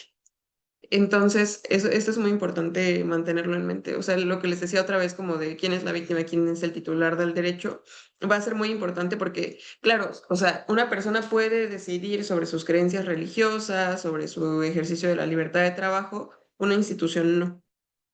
O sea, el ámbito de ejercicio de derechos de las personas morales está limitado a ciertas cosas, como que, por ejemplo, en el caso del periodista, el medio de comunicación tenía derecho al acceso a la información por ser una persona con una característica específica de que eso es su trabajo, su objeto social, por ejemplo, a diferencia de un sujeto, de una persona moral que podría ser un hospital, que en realidad no existe como esta subjetividad para decidir este hospital lo que quiere es esto o no. No sé si me explico en esta parte, o sea, eso es un tema que podría parecer formal, pero en la realidad lo que ha servido es para obstaculizar el acceso a derechos. En cuanto a los servicios psicológicos de la lista que les ponía antes de las normas oficiales mexicanas, esa lista señala, por ejemplo, algunas cosas a las que las personas tienen derecho cuando denuncian en cuanto a la atención médica y psicológica. Y también las leyes generales de acceso, perdón, las leyes de acceso locales tienen como ahí la provisión, a dónde acudir para la provisión de servicios médicos y psicológicos también. Y bueno, ahora también existen los centros de justicia para las mujeres en Ciudad de México, por ejemplo, que son centros que han servido para canalizar a diferentes servicios. Bueno, el acompañamiento antes, durante y después de la denuncia.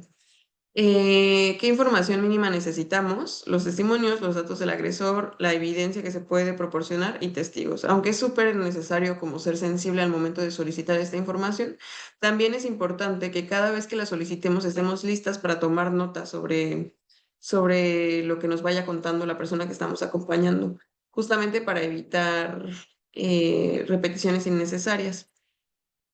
Ay, perdón, me salí de la... Em,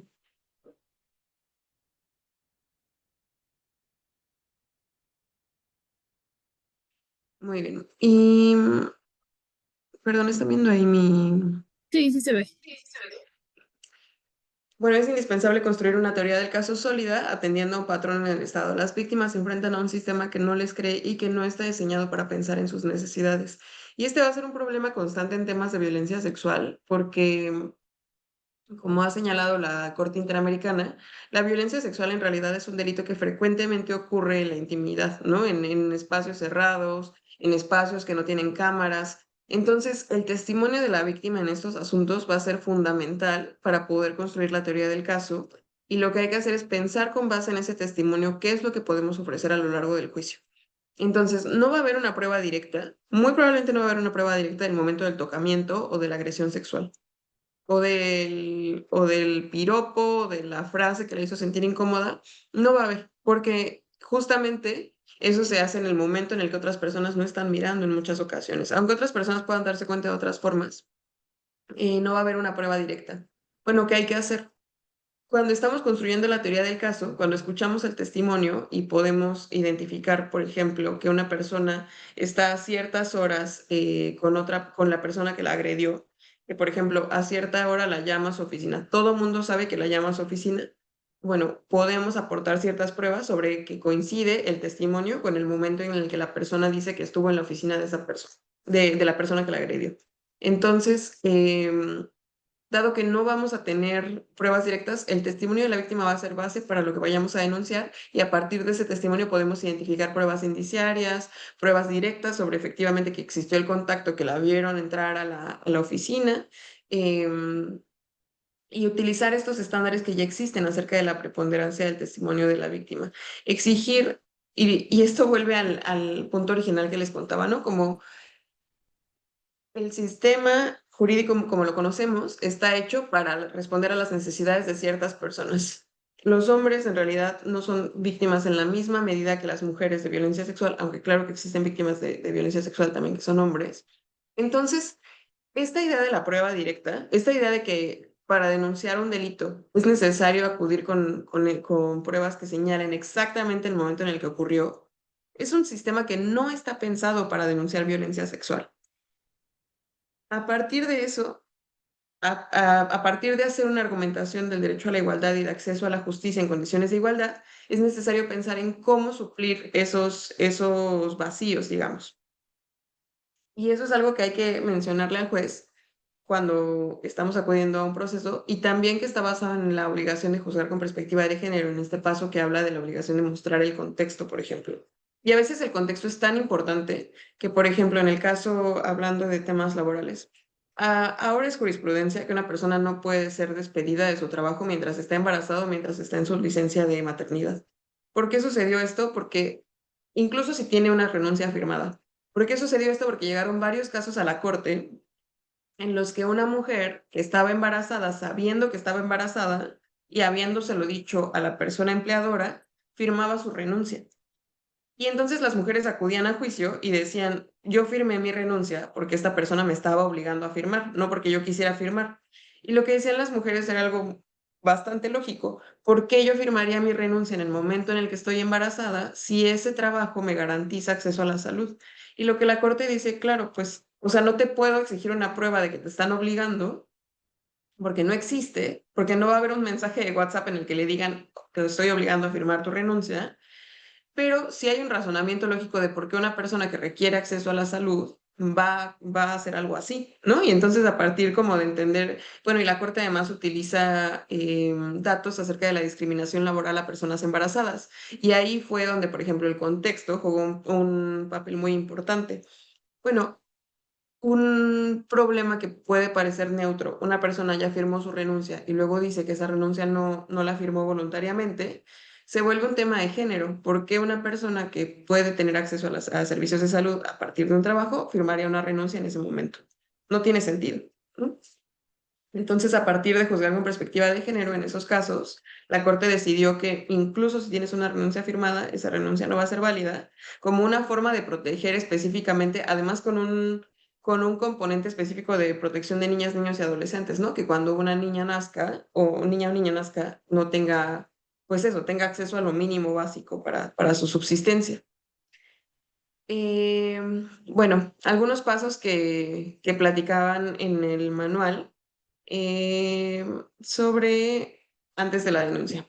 Bueno, identificar el tipo penal que encuadra la descripción de los hechos que sufrió la víctima y subyace en la ley penal y determinar si se persigue de oficio o de querella. Eso va a ser muy importante para sentar expectativas en la víctima.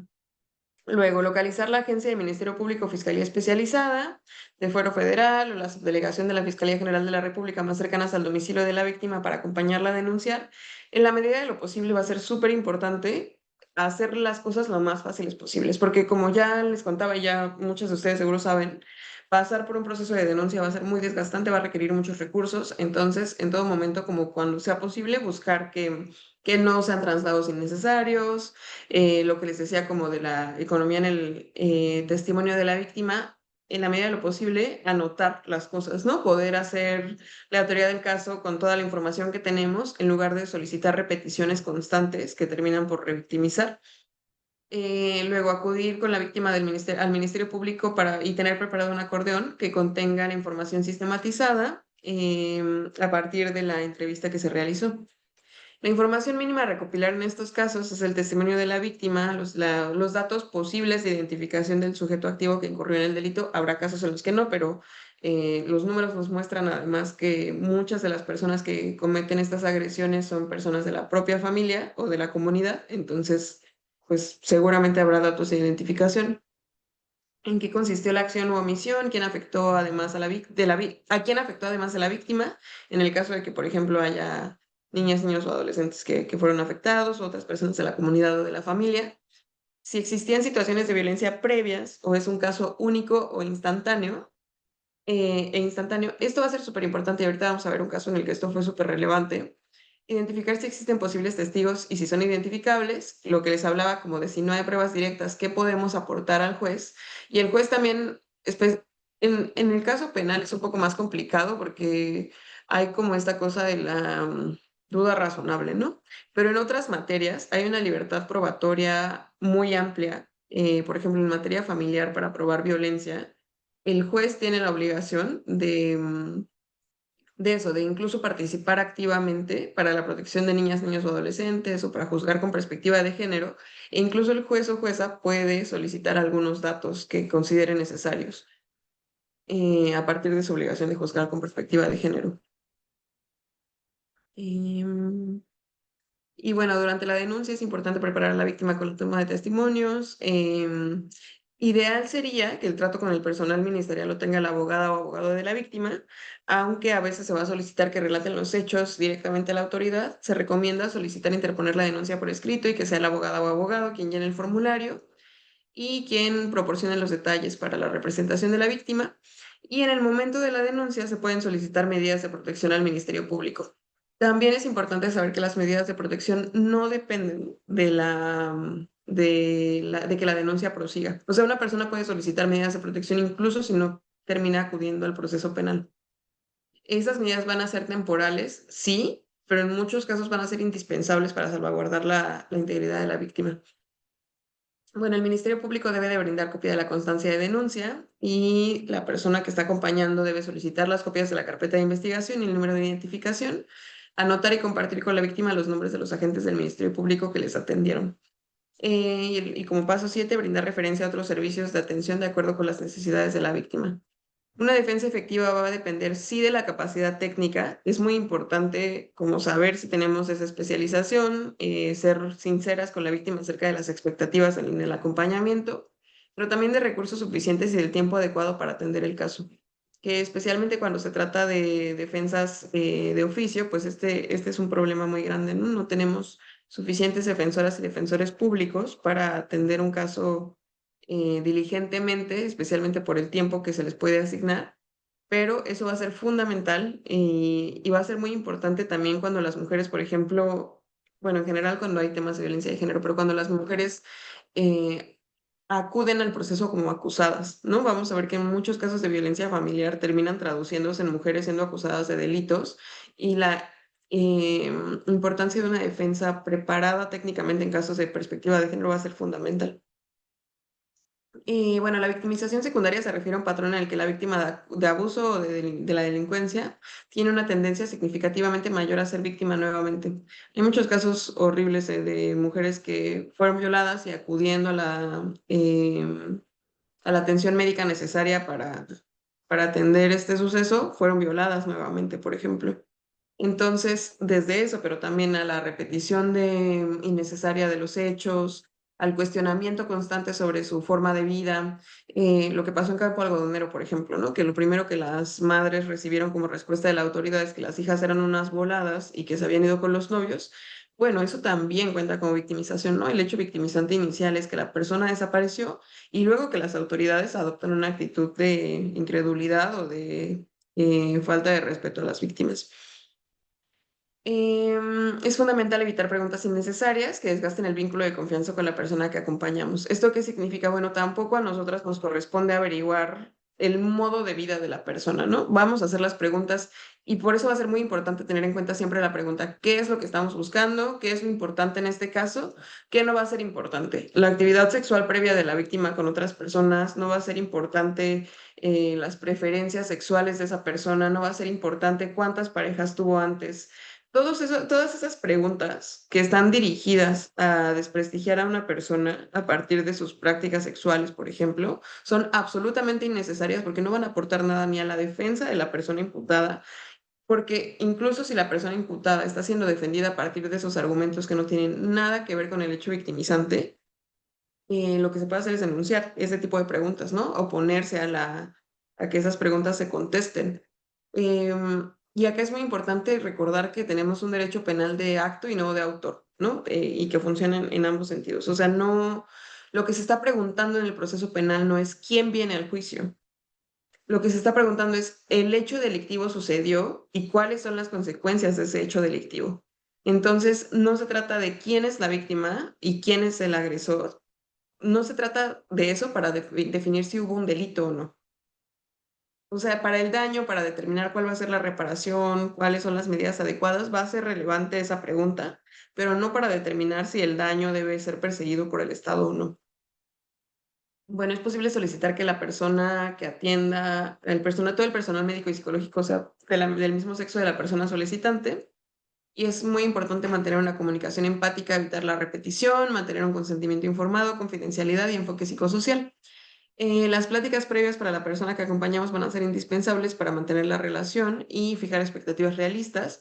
Va a ser muy importante y esto creo que para las abogadas y abogados es muy importante tenerlo en cuenta. No sirve la jerga jurídica para acompañar a las víctimas. Es muy importante ser clara, es muy importante fijar expectativas realistas, pero ir a contarle por qué se sobreseyó el asunto es absolutamente irrelevante para ella. Lo que la víctima quiere saber es qué está pasando con su caso, qué va a pasar en el futuro, qué necesita ella hacer, qué puede esperar del proceso. No necesita saber si la tesis de jurisprudencia tal aplica o no aplica. Eso así explicado no le va a servir a nadie. Y es muy importante como pensar que el lenguaje jurídico que utilizamos es un lenguaje que está pensado para codificar ciertas cosas, ¿no? El derecho es un código, es un código de palabras, de procedimientos, incluso de actitudes, ¿no? Cuando hablamos cuando tenemos toda esta jerga jurídica, lo que estamos haciendo es alejar el lenguaje jurídico del lenguaje llano y simple que las personas necesitan para entender un problema. Bueno, esto también implica garantizar su derecho a la información. Les repito, a nadie le va a servir que le digan por qué se sobreseyó el asunto. porque la persona no tiene idea de que por qué se sobreseyó el asunto, porque no sabe qué sobreseer. Y no mostrar en ese momento una diferencia de poder, porque yo sí sé qué significa y tú no, no es una actitud que garantiza el derecho de acceso a la justicia. Bueno, acá también quería mencionar que es súper importante como mantener medidas de autocuidado del personal que acompaña en estos casos. La fatiga por compasión, el burnout, el desgaste profesional son hechos muy frecuentes en la profesión, especialmente cuando se trabaja con víctimas de violencia de género. Entonces es muy importante encontrar un acompañamiento propio, tener periodos de descanso. No nos sirve de nada un grupo de abogadas quemadas por vivir tantos hechos de violencia de género, ¿no? Porque terminan también siendo victimizantes para una misma. Entonces es muy importante tener en cuenta es que este autocuidado y esta integridad personal son fundamentales para poder seguir haciendo nuestro trabajo. El derecho al cuidado es un derecho también en el sentido de autocuidado y hay que ejercerlo. Y bueno, para hablar un poco de los modelos de argumentación, en el manual viene este de CPNAC. Yo quería contarles que hay algunas preguntas fundamentales, a mí me parece, para acompañar.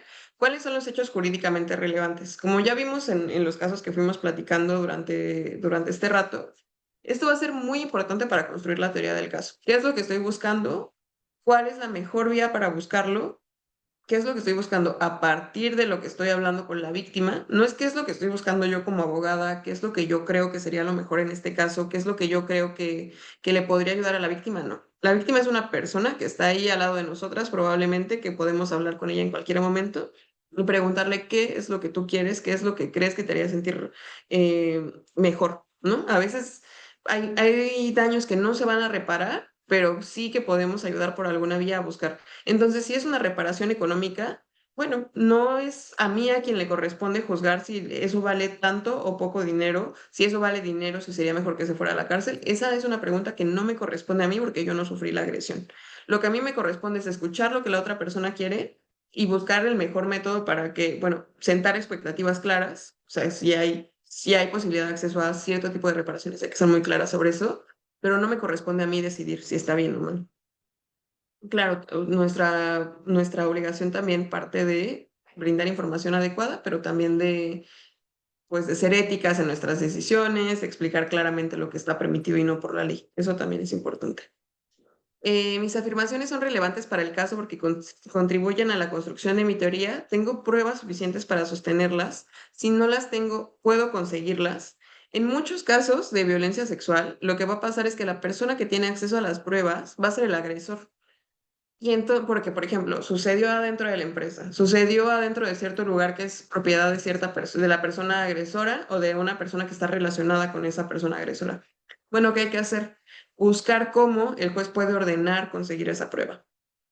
Va a ser muy importante que vayamos en el relato de los hechos cronológico, identificando fechas, horas relevantes y que podamos hacer un link, o sea, un cuadrito en Excel, en Word, y poner fecha y hora, hecho, ¿qué prueba puedo acompañar con esto? Entre la teoría del caso sea más sólida, más posibilidades vamos a tener de acudir ya sea a cualquier tipo de proceso, un penal, un proceso laboral, un proceso familiar, y poder obtener lo que estamos buscando en ese proceso. ¿Estoy prestando atención a lo que la persona que acompaño está buscando en este proceso? Esa es una pregunta fundamental en cada momento, incluso desde que iniciamos la denuncia, pero también en el momento de la ejecución penal, por ejemplo, en un caso que va por esa vía. Y bueno, como modelo de argumentación, uno que a mí me parece muy simple y muy útil es el modelo IRAC, que se llama IRAC por sus siglas en inglés, pero que habla de issue como el problema jurídico que estamos identificando, rule como la norma aplicable en el caso, application como cómo la norma aplica a este caso concreto, y la conclusión a partir de lo que te expliqué, qué es lo que estoy buscando, cuál es la medida específica en este caso para garantizar los derechos de las víctimas. Entonces, por ejemplo, pensemos en un caso de violencia sexual en un lugar de trabajo en el que estoy buscando una responsabilidad penal. ¿Cuál es el problema? Hubo una agresión sexual. Esa agresión sexual es penalmente perseguible y estos hechos deberían dar lugar a lo que estoy buscando es una reparación, además de que esta persona enfrente una pena de prisión. ¿Cuál es la regla? Bueno, el Código Penal del Estado, el Código Nacional de Procedimientos Penales para entender cómo va a ser el proceso, pero además todas las medidas aplicables a la prueba, investigación, debida diligencia, obligaciones del Estado en general en materia de investigación de estos delitos. Entonces, puedo citar desde la Convención Americana de Derechos Humanos, la Convención de Belém do Pará, el convenio para la Convención para erradicar toda forma de discriminación contra la mujer, ese marco jurídico amplio que forma parte del bloque de constitucionalidad del artículo 1, hasta la norma oficial mexicana en la que estoy solicitando que esta persona tenga acceso inmediato a la atención médica que necesita, incluyendo, por ejemplo, la anticoncepción de emergencia. ¿Cómo las normas deben aplicarse a los hechos? En un mundo ideal, este modelo de atención única nos permitiría que todas las autoridades actúen efectivamente y de forma coherente con este caso. Bueno, no en todos los casos va a ser así. Vamos a ir con las autoridades específicas y explicarle, aquí está la norma, esta es la aplicación que te estoy solicitando. Y bueno, la conclusión, cuando estamos haciendo la denuncia, por ejemplo, señalar qué es lo que estoy pidiendo como reparación, ¿no? En muchos casos esa reparación va a depender también del aseguramiento de bienes, por ejemplo. No necesariamente cuando se trata de un proceso penal, pero uno familiar. Bueno, desde que estoy planteando el problema, tengo que ir pensando en las siguientes etapas del juicio para que al momento, por ejemplo, de ejecutar, pasa mucho en los juicios familiares, ¿no? Que las personas se deshacen de sus bienes, que se los traspasan a personas de sus familias, porque lo que están buscando es que en el momento en el que existe una resolución en su contra, no exista forma de hacer efectiva esa resolución. Bueno, cuando estamos planteando la teoría del caso, cuando estamos planteando el problema, va a ser súper necesario tener en cuenta que esas medidas van a ser indispensables para garantizar que la víctima efectivamente acceda a esos recursos. Otro modelo que viene en el manual es este de conclusión, problema jurídico, norma controlante, aplicación al caso concreto y conclusión, que es en realidad de fondo muy similar al IRAC, más bien tiene como este paso de conclusión antes y conclusión después, para poder hacer un argumento circular que a veces tener un mensaje llano, un mensaje claro a la autoridad con la que estamos trabajando va a ser súper importante. Yo creo que ese es uno de los principales aprendizajes que me quedé de la corte, ¿no? La gente que trabaja con tantos casos todo el tiempo, lo que está buscando es que tu demanda, lo que está buscando es que tu escrito, lo que sea que le presentes, sea tan claro como que pueda empezar en la primera página y entender de qué va el asunto.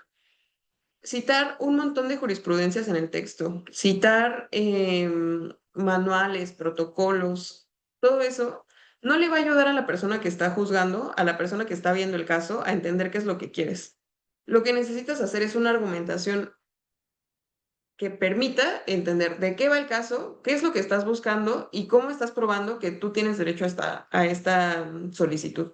Entonces, cuando estén haciendo sus escritos, de verdad lo que más les puedo recomendar es, en lugar de hacer una demanda de 50 páginas, de 100 páginas, sean claras. Usen este modelo o el modelo que a ustedes les acomode, pero que permite explicar cuál es el problema, cuál es la regla que aplica, cómo esa regla aplica en este caso y qué es lo que están solicitando a partir de este razonamiento.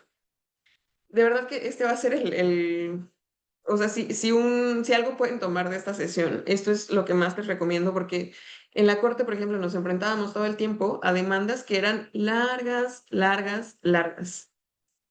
¿Qué sucedía? Que tenemos que resolver un montón de casos que tenemos en la fila y entonces, si yo me tengo que tardar 5 horas en entender qué es lo que está solicitando, al momento, a las 5 horas que terminé de leer la denuncia, que terminé de leer las constancias porque me haces referencia a ciertas cosas, pero no me explicas de qué se trata, pues entonces cuando ya terminé de leer la denuncia, no solo perdí las 4 horas que eran absolutamente innecesarias, sino que además yo tengo que reformular, ¿no? Eso pasaba muchas veces, sobre todo con defensas poco efectivas, que había personas, por ejemplo, que llegaban y que nosotras pensábamos durante el proceso de estudio de los casos, es que esto se pudo haber resuelto tan fácil en primera instancia si la solicitud, claro, por supuesto que el juez tiene su responsabilidad ahí, ¿no? Pero si la defensa técnica hubiera sido adecuada desde el inicio, la solicitud probablemente hubiera tenido muchas más posibilidades de tener una resolución favorable.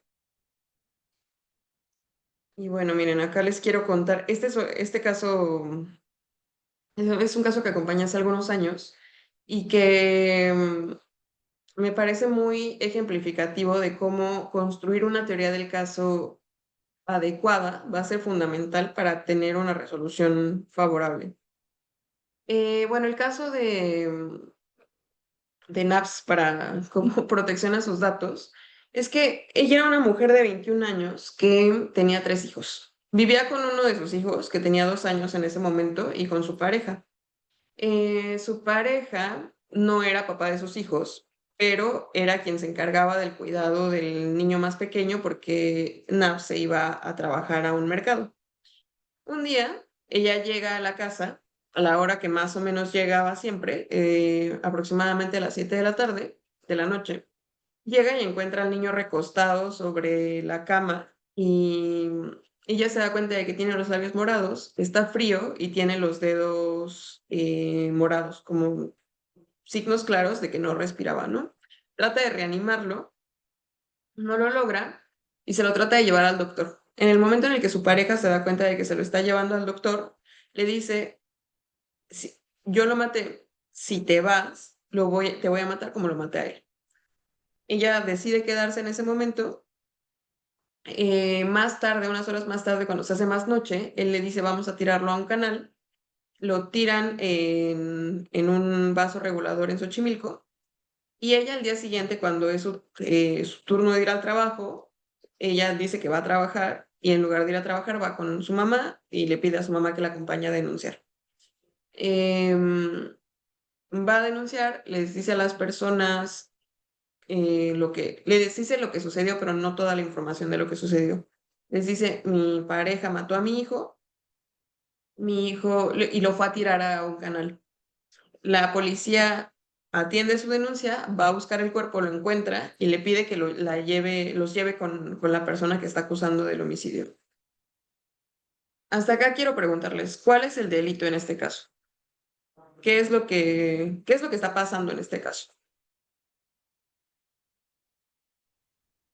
Pues un asesinato no denunciado y en parte también una amenaza de muerte, ¿no? Que la orilló a ella, pues no actuar inmediatamente. Sí. Y el homicidio entendemos que lo cometió esta persona, ¿no? La persona que ella acusa. Un homicidio, una amenaza de muerte. Bueno, lo que pasa en el caso es que la policía acude a recoger el cuerpo, acude a detener a esta persona acusada y se van todos a la delegación. Llega Norma llega Naps con toda la gente.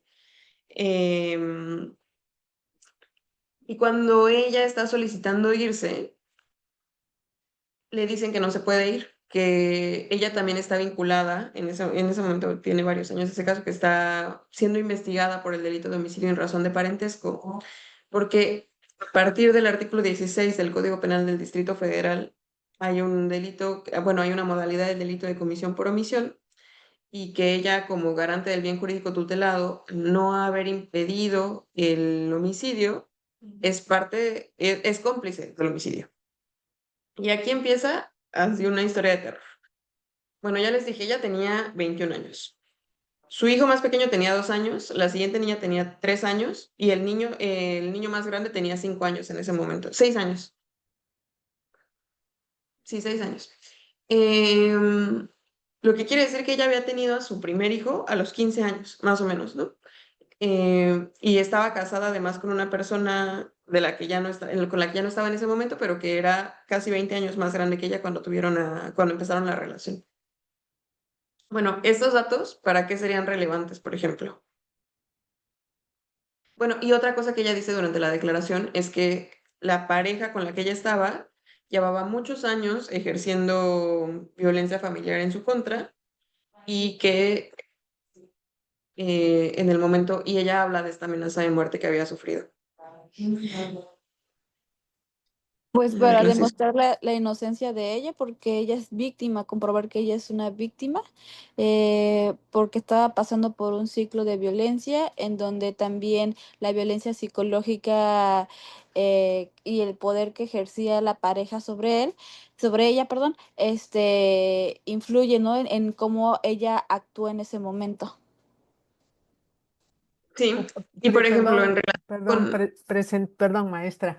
Aquí es importante recabar todo el contexto de la víctima, bueno, en este caso sí, de la víctima, recabar todo el contexto, sus antecedentes, la edad en que tuvo al primer hijo. No sabemos si fue por una violación, si fue deseado.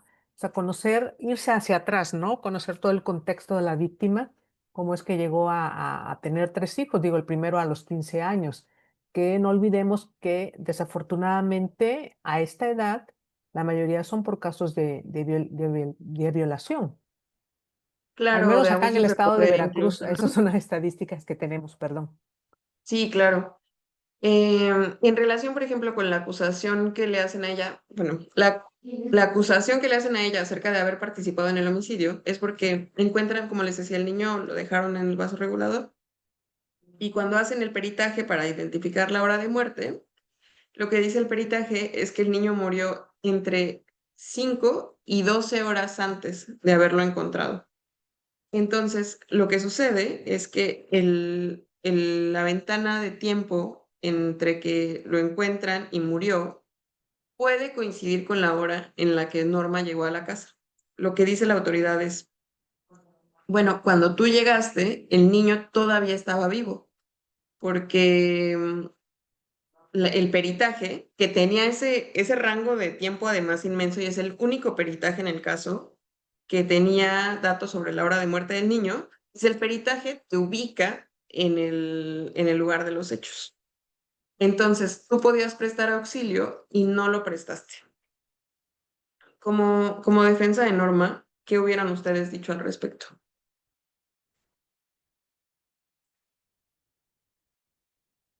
Maestra, en estos casos se puede solicitar otro peritaje, ¿no? Claro, Eso, o claro, sea, era, otro era peritaje. fundamental. Era Era, fundamental, ¿no? sí, claro, eso es súper importante y era algo que a mí me sorprendía mucho del caso, que, bueno, ella tuvo además una defensa de oficio durante todo el proceso, tuvo una defensa privada al inicio, una defensa privada que ni siquiera terminó la primera instancia, luego una defensa de oficio que en ningún momento cuestionó la hora de muerte, a pesar de que la ventana era de más de 7 horas. Entonces, saber, claro, era fundamental saber si el niño, a qué hora murió el niño, que yo creo que incluso si el niño hubiera muerto cuando ella estaba presente en la casa, ella tenía suficientes indicios para considerar que el niño estaba muerto cuando ella llegó, porque describe muy claramente signos de muerte, pero que además ni siquiera hubo una intención de cuestionar esa parte del caso. Y bueno, otra cosa que era muy importante en las sentencias de primera y segunda instancia es que lo primero que hacen es preguntarle a ella qué pasaba con sus otros hijos. Y como les decía, ella vivía solo con uno de ellos, con el más pequeño. Los otros dos, hasta donde ella sabía cuando la detienen, estaban una con su esposo, con su ex esposo y otra con sus papás. Cuando ella la detienen, le preguntan que dónde estaban sus otros, su hija y su hijo, y ella dice, les dice dónde estaban, los van a buscar, no los encuentran, y lo primero que hacen es regresar y decirle, dime dónde están, porque si no nos dices, vamos a meter a la cárcel a tus papás. Este es el testimonio afuera de la sentencia, ¿no? O sea, este es el testimonio que ella me contó cuando nos conocimos, cuando empezamos a ver el caso. ¿Qué tenían que ver los hijos en este asunto? ¿No? Esa es la primera pregunta. No había ninguna denuncia de violencia, nadie los estaba buscando, no había una denuncia de desaparición. ¿Qué tenían que ver los otros hijos? Bueno, el caso a mí me parecía muy interesante porque lo que tienen en común estas preguntas es ¿qué clase de madre eres? ¿No protegiste a tu hijo? ¿Dónde están tus otros hijos? ¿Por qué no estabas cuando lo agredieron? Y sobre todo, ¿por qué lo acompañaste a dejar el cuerpo? En realidad, la teoría del caso que se construyó en relación con su responsabilidad no tenía que ver tanto con si ella estaba o no estaba en el momento de los hechos. Y cuando una lee la sentencia de primera y de segunda instancia, la pregunta principal es cómo una madre podría haber hecho esto, ¿no? ¿Cómo lo acompañaste? A pesar de que ella fue a denunciar al día siguiente, en cuanto estuvo fuera del dominio de esta persona, a pesar de que había pruebas de que ella sufría violencia familiar y a pesar de que los niños estaban bien, o sea, terminó resultando que después de que ella inventó una historia para que no metieran a sus papás a la cárcel, Me dijo que la torturaron, que durante el momento del interrogatorio la estuvieron torturando durante varias horas. Los niños aparecieron bien, lo que sucedía es que Norma no sabía dónde estaban porque ella no era la principal cuidadora de esos niños. En un arreglo familiar distinto, fin, o sea, no es que los niños estaban sufriendo de ningún maltrato.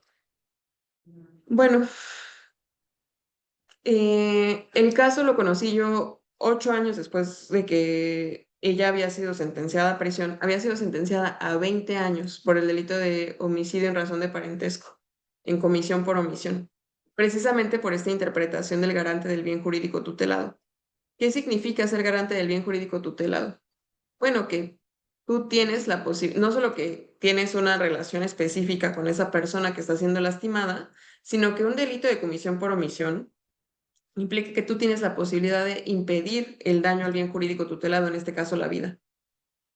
En el caso, no hay ninguna prueba concreta de que Norma estaba presente al momento de la agresión y luego al momento en el que el niño estaba todavía vivo. No hay ninguna prueba sobre eso.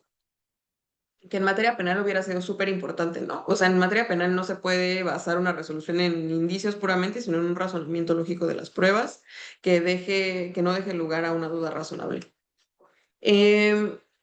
Bueno, en realidad es que toda esta resolución estaba basada en la idea de que las madres tienen que ser de cierta forma y que el Estado contribuya a que esa forma de ser madre se siga reproduciendo. Bueno, ¿qué pasó? Que cuando llevamos el juicio amparo, el asunto amparo, en primera instancia, bueno, en el amparo directo, lo que nos dijeron es, no hay forma de que la violencia familiar, aunque existió, pueda contar pueda ser relevante para el consentimiento que ella tuvo en relación con ir a dejar el cuerpo. Pero a ver, que quede claro, aquí el delito que se estaba persiguiendo no era el delito de la Ley General de Salud de manejo de cadáveres. A ella no la acusaron de ese delito, la acusaron de homicidio en razón de parentesco en comisión por omisión, que es una cosa súper distinta que implicaría que ella estuvo, que fue partícipe, que dio su consentimiento, incluso en la omisión, para que ese hecho sucediera. Bueno, le negaron el amparo, a pesar de que reconocieron que había una situación de violencia familiar, a pesar de que reconocieron que había pruebas en el asunto que eran completamente irrelevantes, como el testimonio acerca de sus otros 2 hijos. E incluso, o sea, ella terminó pasando 12 años en prisión porque el segundo, o sea, el proceso de amparo duró otros 4 años. A pesar de que para nosotras había sido muy claro desde el inicio que había sido una sentencia absolutamente sin perspectiva de género, absolutamente basada en estereotipos sobre la maternidad. Y bueno, finalmente salió luego de que solicitamos la facultad de atracción a la corte, nos la negaron, acudimos al recurso de reclamación que afortunadamente todavía existía y terminó siendo admitido y resuelto en la corte para ser devuelto al tribunal colegiado. Y el tribunal colegiado tampoco crean que resolvió que era víctima Norma de esta situación, tampoco resolvió absolverla. O sea, en una sentencia que dejó las cosas un poco al aire, determinó su libertad, pero tampoco reconoció la violencia institucional que había vivido a partir de todo este caso. Entonces, pues les digo, fue como una experiencia bastante como agridulce en el sentido de que, bueno, 8 años menos de prisión, estuvo 12 años en la cárcel, con todo lo que significa estar en la cárcel, y bueno, la resolución fue favorable después de 4 años en el amparo, ¿no? Cuando hubiera podido ser una resolución de 1 año y atendiendo a las obligaciones que en ese momento ya eran muy claras sobre juzgar con perspectiva de género. Entonces, acá también como la instrumentalización, esto que les decía, ¿no? Como pensar que los derechos de niñas, niños y adolescentes se oponen a los derechos de las mujeres. También eso era una falsa dicotomía. Aquí, como ustedes dijeron desde el inicio, la víctima también era ella, ¿no? La víctima de la amenaza de muerte, la víctima de la violencia familiar. Y termina siendo ella la acusada de ser agresora. Tengo otros casos que podríamos platicar, pero me gustaría solo antes de terminar como hablar de las reparaciones y cómo el derecho a la reparación no está pensada en el sistema original en favor de la víctima, ya quedamos en eso.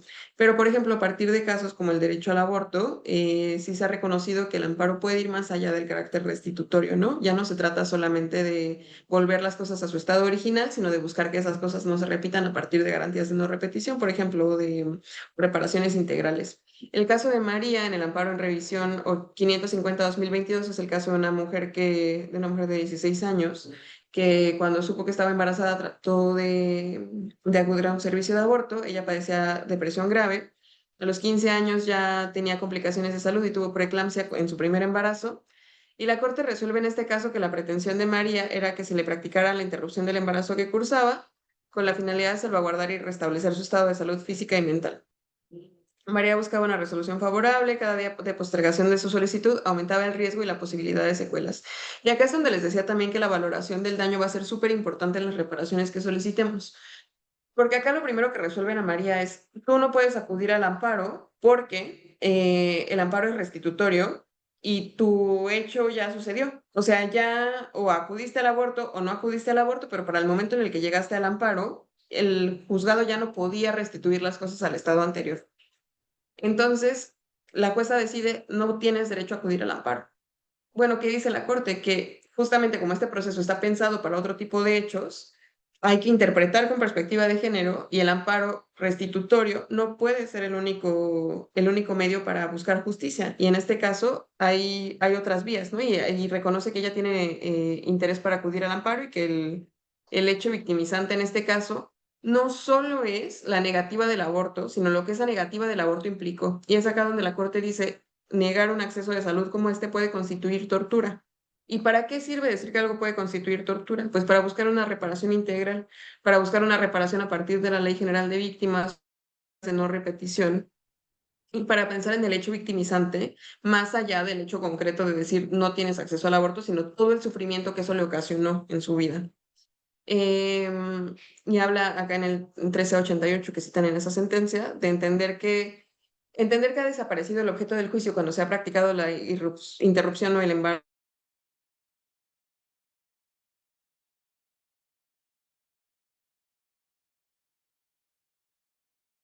de derechos y a la corrección de las autoridades que es propia del juicio de amparo.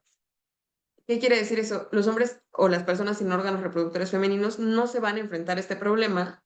Entonces, decir que estas personas ya no tienen acceso al amparo, acceso al amparo por esta razón, que va a implicar que esa discriminación ocurra solo contra uno de los grupos de la población y eso resulta injusto, resulta contrario al principio de igualdad y no discriminación. Entonces, la Corte decide si tiene derecho a acceder al juicio y habla de la negativa del aborto como tortura. Habla del sufrimiento físico y mental que esto le ocasionó, y cuando habla de los remedios habla del derecho de las víctimas y dice que la persona juzgadora no solo permitió, sino que también extendió en este caso las violaciones a sus derechos, cuando niega que los hechos fueron como la víctima los relataba, y luego cuando extiende esta falta de reconocimiento del estado de sus necesidades. Habla del carácter de víctima en este caso y con ello le da acceso al Registro Nacional de Víctimas para que tenga acceso a recursos, reparación integral y compensación por daños, y la remite también a la Comisión Ejecutiva de Atención a Víctimas para que se determine un plan integral de reparación con participación de María. Otra cosa que se determina en el caso es la obligación del hospital de contar con preparación adecuada y de la autoridad que había sido demandada de atender a este hecho concreto con capacitación para su personal. Y bueno, creo que aquí lo vamos a dejar. Les voy a abrir el micrófono también por si tienen alguna duda antes de que terminemos y les comparto esta presentación para que la puedan ver si tienen alguna duda.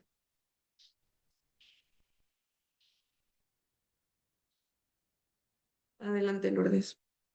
Muchas gracias. Perdón, yo tengo una duda, pregunta. La realidad es que este tema de la revictimización, cuando las víctimas van a solicitar apoyo o asistencia del gobierno para tratar sus casos, pues es terrible. ¿Tú has visto algún cambio, alguna mejoría en cómo está actuando la autoridad? ¿Qué crees que les falta? ¿Tendríamos que hacer también este tipo de trabajos o sesiones para ellos, para tratar de cambiarles cómo están viendo el mundo y cómo están atacando la asesoría a estos sectores vulnerables? Sí, bueno, yo creo que la creación de algunos órganos, de algunas fiscalías especializadas en delitos relacionados con violencia de género, por ejemplo, la creación de estos centros de justicia para las mujeres, un programa del que les iba a contar, pero ya no nos dio tiempo, que se llama Abogadas de las Mujeres de la Ciudad de México. Justo son como medidas específicas orientadas a buscar que la atención de primera, sí, la primera atención que recibe una víctima sea una atención con perspectiva de género adecuada.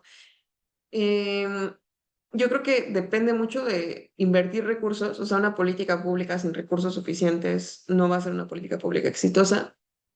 Creo que ha habido un cambio en el sentido del diseño institucional que también es muy importante. No solo hace falta la capacitación, porque la capacitación, a pesar de ser muy importante, me parece que no logra responder muchas veces a la necesidad de cambio cultural que requerimos.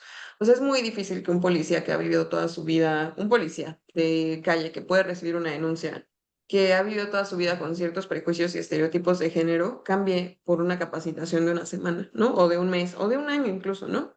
O sea, una capacidad, yo creo que son conocimientos, son como aptitudes frente al servicio que van a requerir un esfuerzo muy grande, pero que también requieren de otras medidas importantes, ¿no? O sea, yo no soy partidaria del punitivismo y no soy partidaria como de, pero sí creo que una política institucional que no tiene, por ejemplo, mecanismos de sanciones administrativas, que no tiene mecanismos de rendición de cuentas, va a ser también una política poco exitosa, porque entonces las personas no se enfrentan a consecuencias reales cuando se trata de no aplicar estos, de no actuar conforme a sus obligaciones.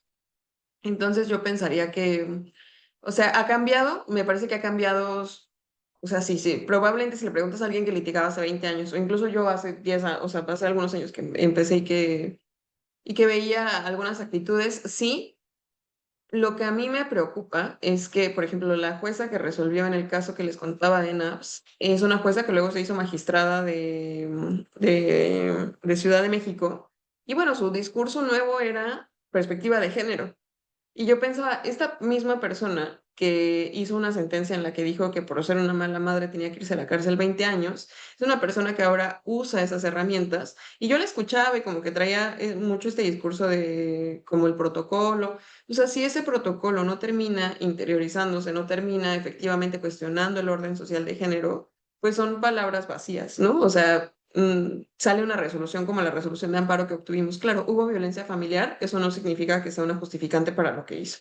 Bueno, eso no está atendiendo en realidad a la obligación de juzgar con perspectiva de género, a pensar en el contexto de la víctima, a pensar en realidad en, pues sí, en lo que hablábamos, ¿no? O sea, ustedes lo identificaron muy, muy rápidamente, ¿no? ¿Quién era la víctima? ¿Cuál era el problema jurídico? ¿A quién le hubiera beneficiado? ¿A quién le benefició que NAP se fuera a la cárcel? A nadie. Pero hay una, o sea, este orden social de género se sostiene también en estas estructuras que reproducen estos estereotipos. Entonces, no es casualidad, yo creo que muchas veces ni siquiera es consciente, pero yo creo que la inversión de recursos es completamente necesaria, pero también un diseño institucional que permita perseguir responsabilidades y dejar de pensar que esto es un favor que nos hacen a las mujeres, ¿no? Como incluir el derecho a la igualdad. No. O sea, tenemos que reconfigurar este sistema para que todas accedamos en igualdad de condiciones. Eso les comparto en el chat un cuestionario, ¿no? Justo es para checar este interés y en ese sentido les estaré informando si se logra hacer esta red, que sería muy, muy, muy útil. Además, también reconocer que el día de hoy cerramos con los 3 ciclos de capacitaciones, es la última sesión. Así que muchas de ustedes estuvieron presentes en agosto, en septiembre y octubre. Agradecemos muchísimo ese interés, agradecemos mucho su participación y agradecemos que también haya esta difusión de estos espacios y que sigan compartiendo el trabajo que hacen las organizaciones de la sociedad civil, eh, universidades, también en el ámbito privado, también se quieren meter a estos temas y sobre todo que cada esfuerzo que se hace es positivo y aunque se puede impactar a una sola persona, ese es un gran cambio. Entonces, les dejo ese cuestionario, se los voy a mandar a sus correos, igual la presentación de la maestra y también me permito de forma simbólica, justo para ya cerrar esta sesión, agradecerle a la maestra por este esta clase del módulo 4. Creo que todas y todos quedamos muy felices por su presentación, y también del Centro Mexicano Pro Bono y de todas las instituciones que han apoyado esta iniciativa. Muchísimas gracias, maestro. Le voy a mandar esta constancia. Y también decirles que en Centro Mexicano Pro Bono estamos bueno, les compartí un directorio de instituciones de organizaciones de la sociedad civil. Si ustedes ubican que hay una organización de la sociedad civil que les gustaría agregar, eso, bueno, me lo pueden mandar a mi correo y con gusto las agregamos a este directorio. Y creo que de mi parte sería todo.